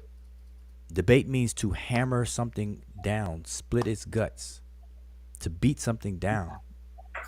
And then once you get the guts bust open, you reap from the inner parts, and then you grow. You eat from the guts. That's what we used to say on my debating team. You debate until you expose the fruit and you eat the fruit to grow. That's the motto. You eat the fruit of a debate, of a beatdown on an issue. You eat the fruit and you grow. You grow the body of knowledge. That's it. But we act like we're opposed to each other and stuff, and it's that's not the way to go. It's not the way to go. It's supposed to have fun, but not that way. So people take information personally. They identify with information. So if you prove the information wrong, they take it like you did something to them because they attach their identity to it. So if you crush the issue, you also crush their identity, and people get defensive. I'm like, nah, that's not where I come from. You never attach yourself to information. People gotta relax. Yeah, it's not fun being wrong. So I mean, nobody wants to be wrong, but I mean, you're not supposed to take it like that. Not supposed to take it like that. So I'm looking at the chat. Anybody else in the chat? I'm like, man, people chilling. Um, I was were gonna there any say I can questions in share the this chat? video real quick. Oh, you got it. You got it up. Yeah, but let Wait, are me you let me sharing? make sure that the audio doesn't come on. Yeah, yeah. Make sure you mute that. Or I can mute it from if you bring it up as a share, I can mute it from my end to make sure. Okay, that's cool. That's cool. Cause and it's cool because um on this platform there are a lot of people who are already familiar with the hieroglyphs, so I don't have to do too much explaining. Let me ask you, Wujao, how important would you say is the Jet Medu formula? It's very prolific, and we call it the quotation formula because Jed Medu, you have Jed Medu, then you have Jed Medu in, and so Jed Mm. Medu in those two forms, Jed Medu, and then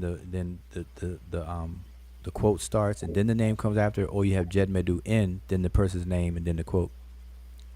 But it's very important because it's usually the words of a deity, and we know the deities are not literal entities and stuff.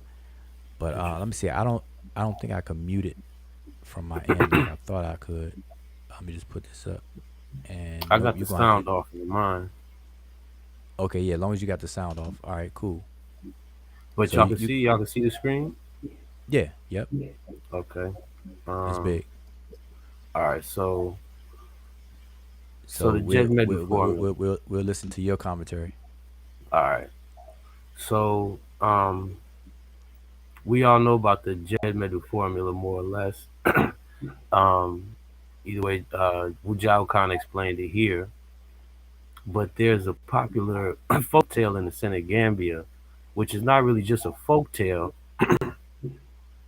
It's I mean, it's a folk tale, you know what I mean, but it's a popular folk tale. It's known by many people. People grew up with this, you know, and so it's actually quite common. Here's just an image of the Jet Medu formula so people can see it. But in this story, the main character is sent on a mission, on an initiatic mission, or didactic mission, right? And upon returning successfully, he's given two items, right? One of the items is a magic flute. You The said a magic flute, flute. a magic flute. Okay. Yeah. The flute is a substitute or rebus really for the word jet, which means to hypnotize, to subdue an animal with basically words of power. Okay. Um, and visually, it's a substitute. It's a child story, and they got to make the story make sense. But it's Mm-hmm. representing the idea of animal charming or snake charming, but kind of different from what we're used to in Hollywood and in from India. Most of that comes from India. Um, and there's also another reflex for jet, which is jed, which means to speak aloud. But in Africa, when you see people with the panther skin, you see people with that are in a lot of these totemic societies. Um, Animal charming is when the initiate can really face, read, and subdue an animal with words of power, with powerful utterances, magical utterances. So Mm-hmm. essentially, that's what jet is. So essentially, I'm arguing that this is an oral version of a glyph preserved in a story. Mm. That's interesting, So, so right there. that's one, right? So the other items he's given is a sacred staff. Let me let it catch up real quick. Right. He's given a sacred staff which follows his every word. This is what is told in the story. Mm-hmm. So this is just an image of him like finding out that the staff follows his every word. He uses it later to depose an unjust ruler. you know, Mm-hmm. and it's a lot deeper than just even the two symbols because the character himself represents a social character, a social figure. The hair itself represents the jelly or the griot in Wolof society. So that'll take us into a whole other argument. But we all know that the griot is um, the custodian of genealogies, of histories, and of speech. Mm-hmm. Mm-hmm. You know, and one of the cultural attributes that he has is that he's also the only one that can really have certain dialogue with nobility and kingship. Like a griot can go into a community and cuss out a king, and the king can't really do much about it. So Mm-hmm. that's part of what's connoted when he deposes an unjust ruler. But you're seeing here the same symbols of the Jut Medew formula, and what's more is that you're seeing them in a folk tale that nearly everybody grows up with in Senegal. And the Right. story of Look Relief or Look the Hare later becomes Brer Rabbit in the Americas, Mm-hmm. you know. Right. So essentially I just use this to kind of explain that these symbols, these concepts, and the reality behind these symbols have traveled throughout, the black world and No, uh that's good stuff right there. That's really interesting. and to add to the point made earlier, I don't think I haven't seen this come from anybody, So and this is nothing really. This is just really something very small, So there's a lot more that's gonna come out. Well, that's very interesting. Um, Orion, c'est la constellation, mais en grec, Orion That. signifie main. Oh well, I think C'est somebody main. unmuted themselves. D'accord? Um, Now that's interesting because the word Jed is spelled obviously with a cobra and repose position, and then Medew is written with this glyph of a walking staff. And Right. together, those are two symbols separated in the story of the two items that the rabbit or hare received. And then in Jed Medew formula, they call it Jed Medew formula, because the one you showed on the screen, you actually showed both kinds. One Mm-hmm. said Jed Medew D and E and Enek, and then whatever Mm-hmm. whatever, and the other one is Jed Medew N so and so, and then so and so says whatever. And that's interesting because they're always talking on those scenes. So yeah, I'll be interested in looking more into that. But that Right. just And goes like to show, how it might have got there is, its own is its own debate. You know what I mean? Um, but the fact that it's there, you know what I mean, is a point of conversation itself. definitely. And like what we were talking about tonight, the interactions, what Asar's been talking about on his channel.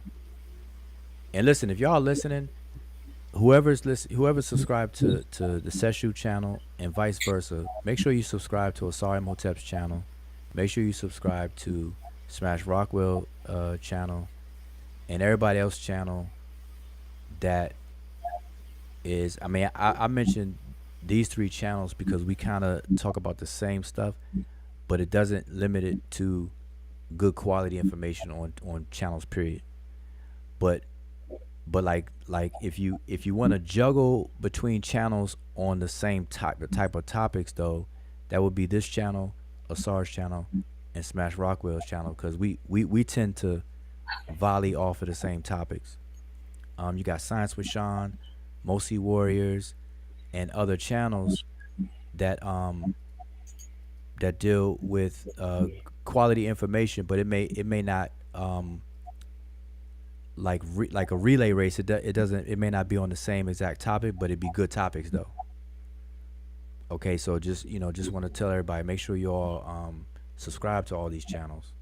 You know what I mean? So make sure you subscribe and tune in, participate, because we have to form an intellectual community of progress, and not a circus community of adversarial fussing and fighting.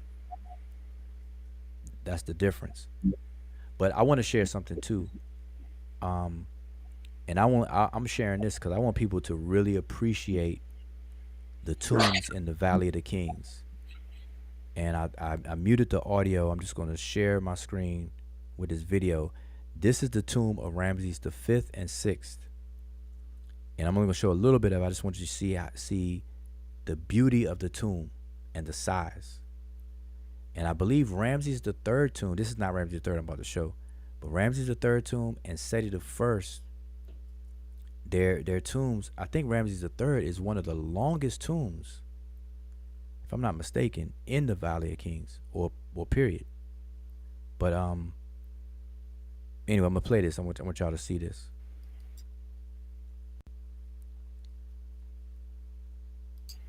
Now this is not my video footage. Um, it's not what do you call it? Watermarked by the person who made it. But I'm letting y'all know up front, this is not my video footage or anything like that. This is I got this from a YouTuber that I subscribe to. So if I get the name, remember the name of it, I'll let you all know. But just look at this tomb. This angle, the person is walking into the tomb. Look how long the corridor. Look how high the ceiling is. But I'm just gonna let it play.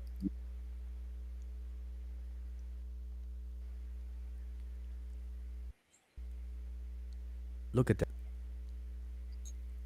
I mean, it's a lot of damage. It's thousands of years old. This is Ramses the fourth and fifth, I believe it just said, or fifth and sixth.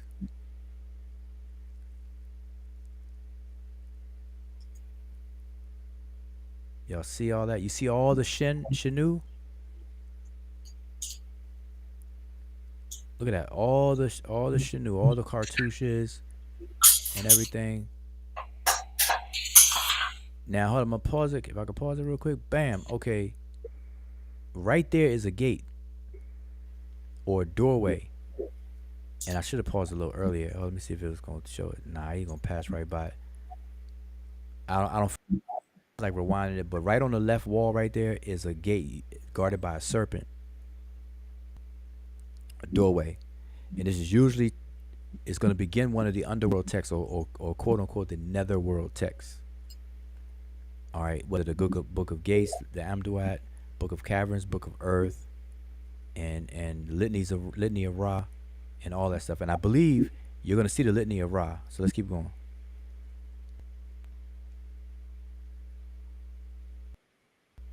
Just look at that. Look at all of those glyphs right there. Yeah, that's the litany of Ra right there. That's the this part of the wall is the litany of Ra, where it talks about the 72, I believe it's 72 forms of Ra, and it goes on and on and on. Um, but just look at this tomb.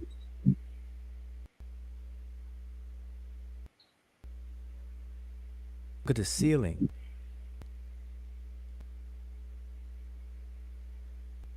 Look at all that. Now imagine you knew nothing from nothing about Egypt, and you walk in there, and the paint is still vibrant. You're gonna be like, "What is going on here?" Like you are automatically gonna think that whoever created this and made this, they know the secrets of the universe or something. You're gonna be like, "What is going on?" Like you're gonna be like, "Man," like you're gonna think highly of these folks, and that's what the Greeks did. But obviously, they were contemporary with the later part of ancient Egypt. But look at this. See, this is my kind of text right here. Look at this. Look at this right here. Look at that. Look at both sides of the wall. See, it's not that much damage now. Look at that.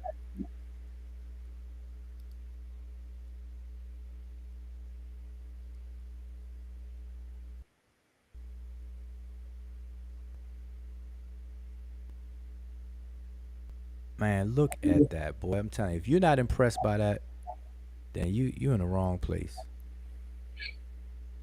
You're in the wrong place.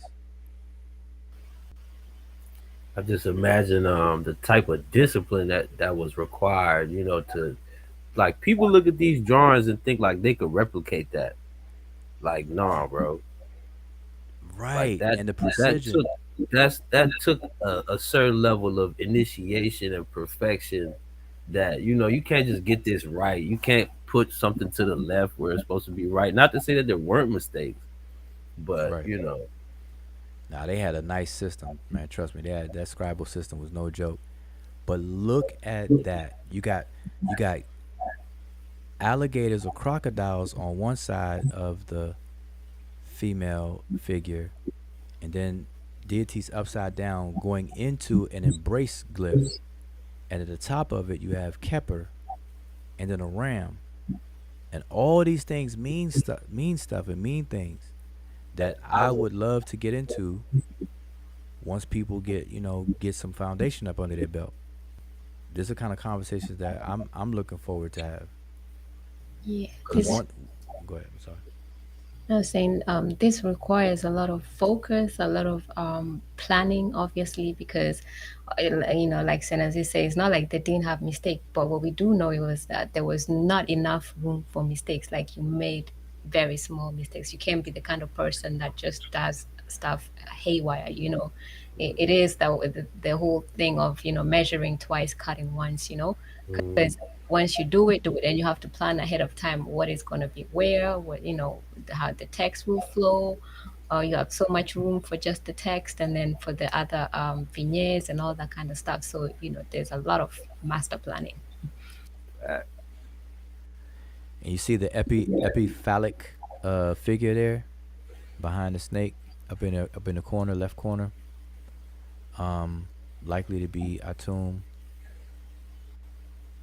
It's not Mm. close enough for us to read, but look at the ceiling, and it's Is not this the vibrant as tomb it where they was. have? Is this the tomb where they have uh like Osiris, Ra and Osiris in Osiris and Ra, or no? Oh, you mean to combine Osiris and Ra combined Yeah, as a ram-headed deity? yeah. No, that's in the tomb of Nefertari's tomb. Yeah. But now in I have another video. I believe it's in the tomb of Seti the First, where they combine Seker, Usir, and Ra together as one deity, and they show that. I showed that earlier. I showed that earlier today. Is I that just him didn't as point it. like a mummified ram? Well, I know that's in Nefertari tomb, Okay, yeah. where I Osset and Nebuchadnezzar are on both sides of it. Mm-hmm. Okay, but anyway, this is the book of either the Amduat or the book of Earth. And look at the glyphs though, y'all. Look at the glyphs that are still in very good condition. There's some damage, but it's still in good condition. Look on the pillar right there. You see Jehudi. You saw Ptah on the other column. And that's going too fast. Can't read which deity that is. There's Ptah on your left. Look at that. And they still not finished. Look, they still walking down some steps. Look at this. I know I sound like Kevin Hart. Look at this. Would you look at this? Look, look, look, look. Look at this. Look, look, look. No, but look at the ceiling. I know it sounds like a broken record, but man, see, stuff like this. And you know websites have the 3D where you can move the cursor and zoom in on the wall and everything. And that's what I look at. And I'll be reading these things and taking notes and stuff like that. So, when y'all ready, when people are serious and they really want to have these conversations about what's going on. Now this is the Amduat. I do know that, and I could tell you why. On the left wall, when he pans to the left, you're gonna see the change in levels, pathways, right about there. See that? And see, right in the middle of the screen, right there, there's a door. You wouldn't notice the door unless you're familiar with the door glyph. So even though the path starts at the top left and then descends, look like it descends down, and then it keeps continuing towards the right, from left to right.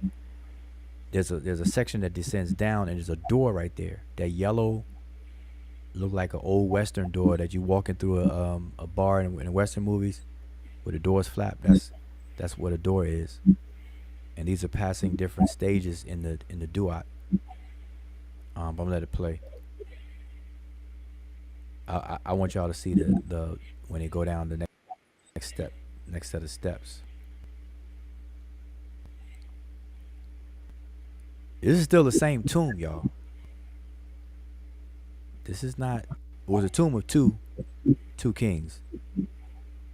So I will say that much. But do y'all What understand tomb the is elaborate? Say what again. tomb is this? Oh, Ramses, the fourth and fifth, I believe. It was at the beginning of the video. Oh, Now, mind you, nobody's squatting, nobody kneeling to walk through there. People, you could do a flip in this tomb. You could set up a basketball rim up in here. I don't know if you can shoot. You can't shoot nothing with an arc, but I'm just saying, it's a high. Look at how high the ceilings are. And that, my friends, is the lake of fire. You see that? Those baboons sitting around those squares, those glyphs, those four glyphs in between those baboons right there, is a glyph of fire. That's representing the lake of fire, lakes of fire, pools of fire. Look at the ceiling. And you're going to see on the ceiling, you're going to see where Nut is swallowing the sun and then giving birth near the womb.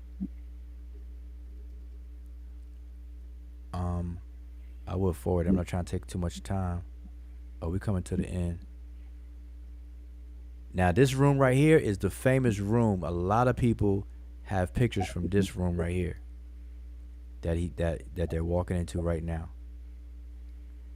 And this is gonna, like, a lot of this stuff is gonna be familiar to you all. I'm gonna pause it.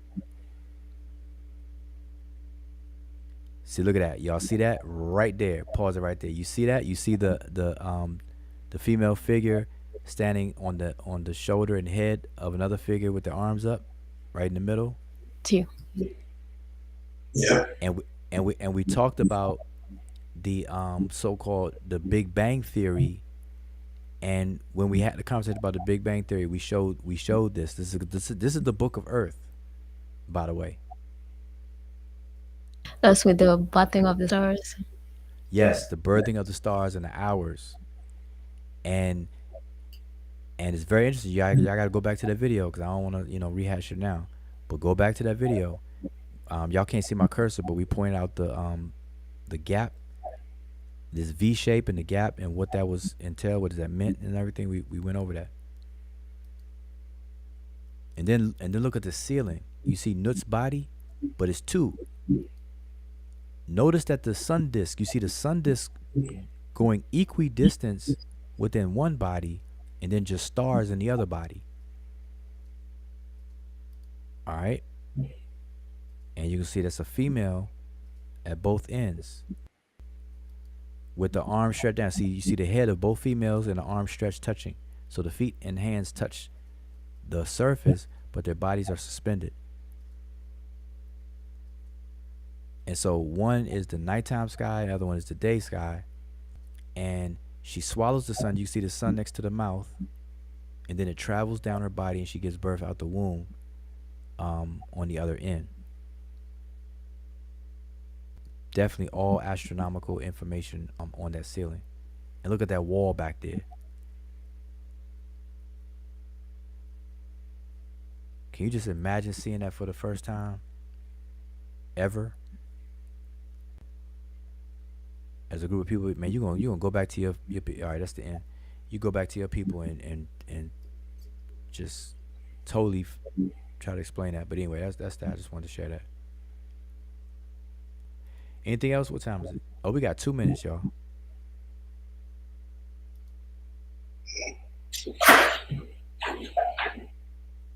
Yeah, standing on the shoulders, literally standing on the shoulders of the elders. Yeah, I showed that. We showed that before. Good build. Do out of brother Siddeeq. Yeah, Siddeeq, that was excellent. Right on time, timely information. Do I? Do I? Just wanted to elevate the conversation, man. We've been waddling around in some very low conversation. It's like, man, can we move forward, man? Hey, I don't want to, like you say all the time, Ujao. It's like we're arguing arguments that they were arguing in the early 1900s. Meanwhile, scholarship is in 2022 and beyond. Yep, Why are we having those same conversations still? exactly. It's not. There's no progress there, and I cringe every time I hear people bring up and DNA creeps in these conversations and colorisms and and who the Egyptians are. I'm like, regardless of how they look, regardless of where people are from, and that goes to show you. See, it doesn't matter where you're from, and I always quote Rakim Allah. It ain't where you from; it's where you at. You know, for those who could dance, whatever. I'm gonna butcher the lyrics, but um, it ain't where you from; it's where you at. And that's the attitude that ancients had.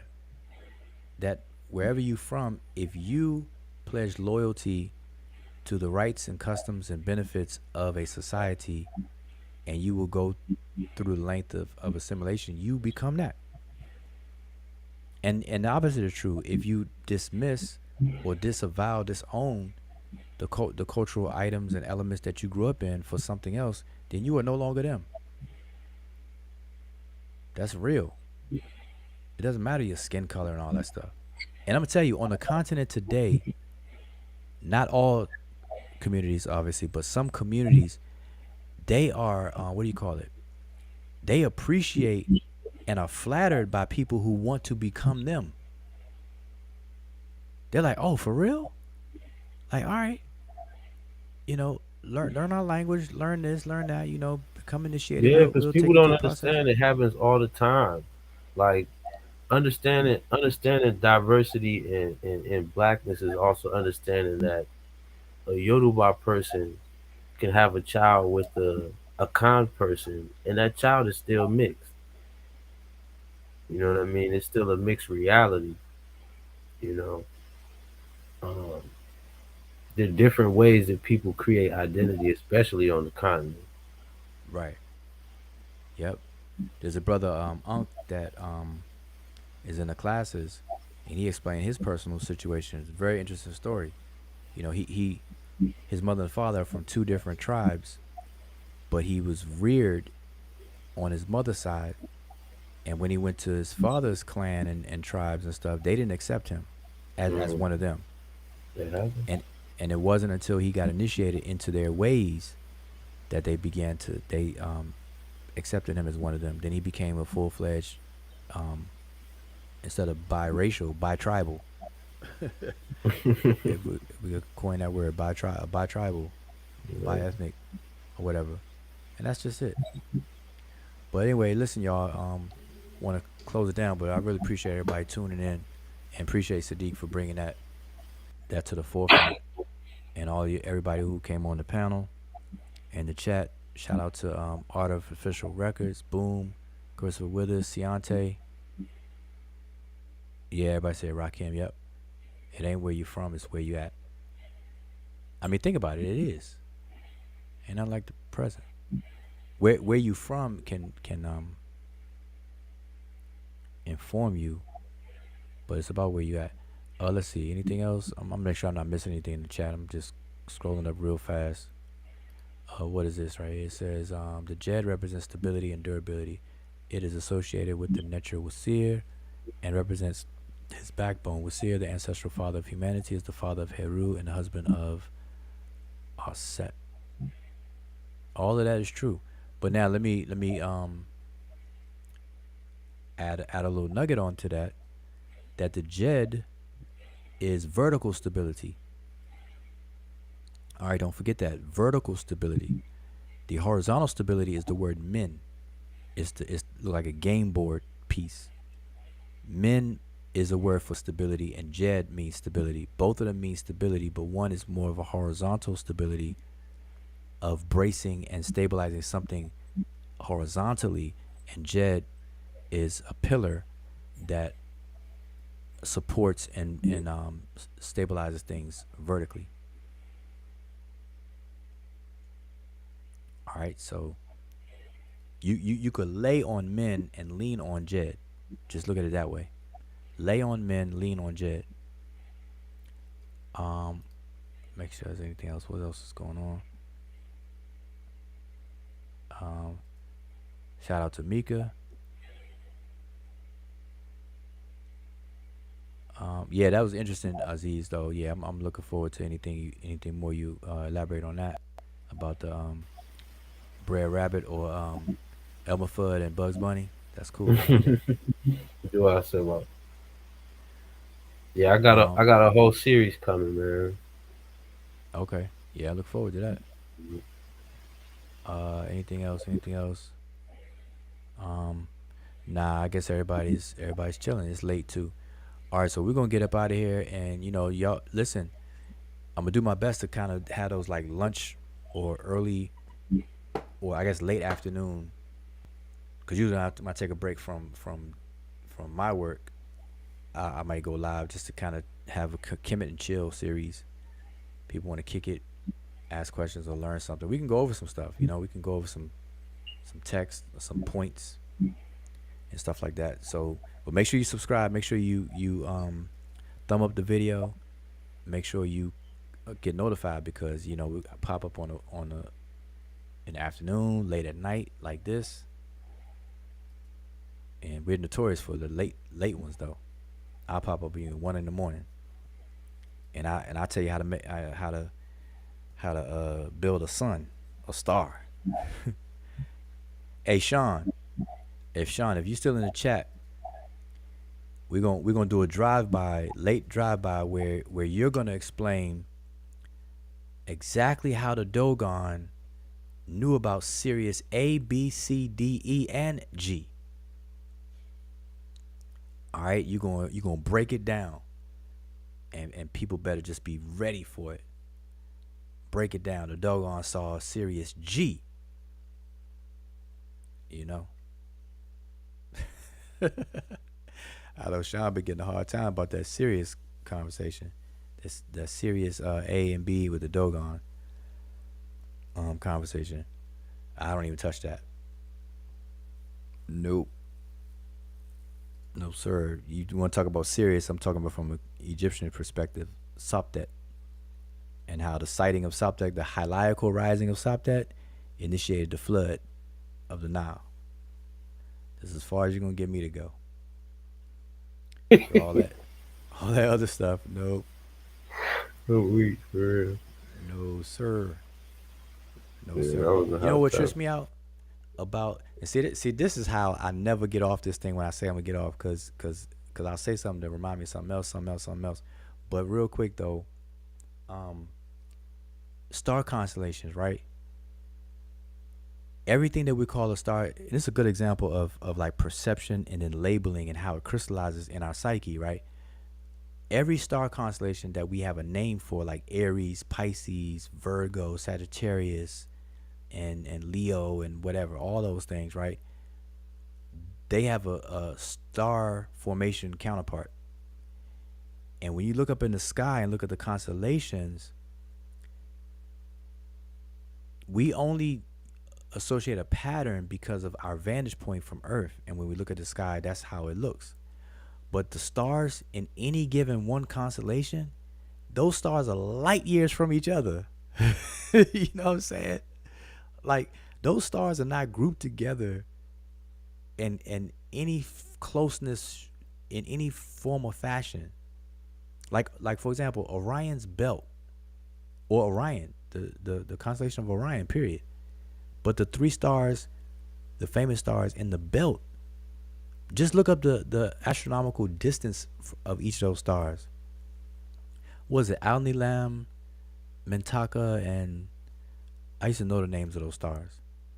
But just look at the light year distance from each other and from the earth. You're gonna be like, so anybody kicking a doctrine where where these aliens came from this star system, or this energy from there is doing this, that, and the third, man, come on. Come on, those stars are not even near each other. You know? Um, so I mean that's we just gotta boy, we just gotta keep it real. The Mandela of Dendera. But you know, they are patterns, you know, and stuff like that, and we associate events and timekeeping aspects because of those patterns, because they stay there. It's Like the the mind. imperishable stars, the imperishable stars are stars that never go below the horizon. That's why deceased people wanted to be like those imperishable stars, because they'll have immortality. They'll never go out of sight, which is a figurative way of saying never going out of the sight of the mind, which is a way of saying never go out of the consciousness of anybody living. And if you're remembered by anybody who's living, you will live forever.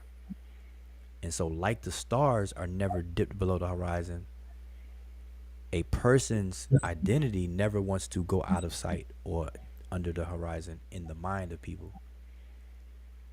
And that's the definition of immortality, is to always be remembered. Remember, ancestors are memories, and ancestors live in the mind of the living, which means that heaven and the afterlife is really in the mind of living human beings. And once an ancestor is forgotten by any human being, like no human remembers them, they cease to exist. Their existence is done. And so every person's goal is to be remembered always. That's why people set up shrines. But we're gonna have this conversation though about ancestral veneration. We're gonna talk about that, boy. Yep. What is the spirit? What is spirit made out of? what separates one spirit from another? Is it a glob of people, or is it, can they pass through each other? Do they clash? Like two people can't walk through each other, but can two spirits walk through each other? Can spirits walk at all? Do they have feet? Do they have legs? Do they have limbs? What is it made out of? Do spirits eat? What do they eat? Do they have a counterpart digestive system? Do they defecate? Do they have spiritual defecation? Perspiration? Respiration? Do spirits detox? I mean, anyway. All right, so I'm gonna say Shem Hotep, y'all. I appreciate everybody tuning in, but let me get off here before I track up another conversation. But I appreciate y'all. So Shem Hotep. Shim.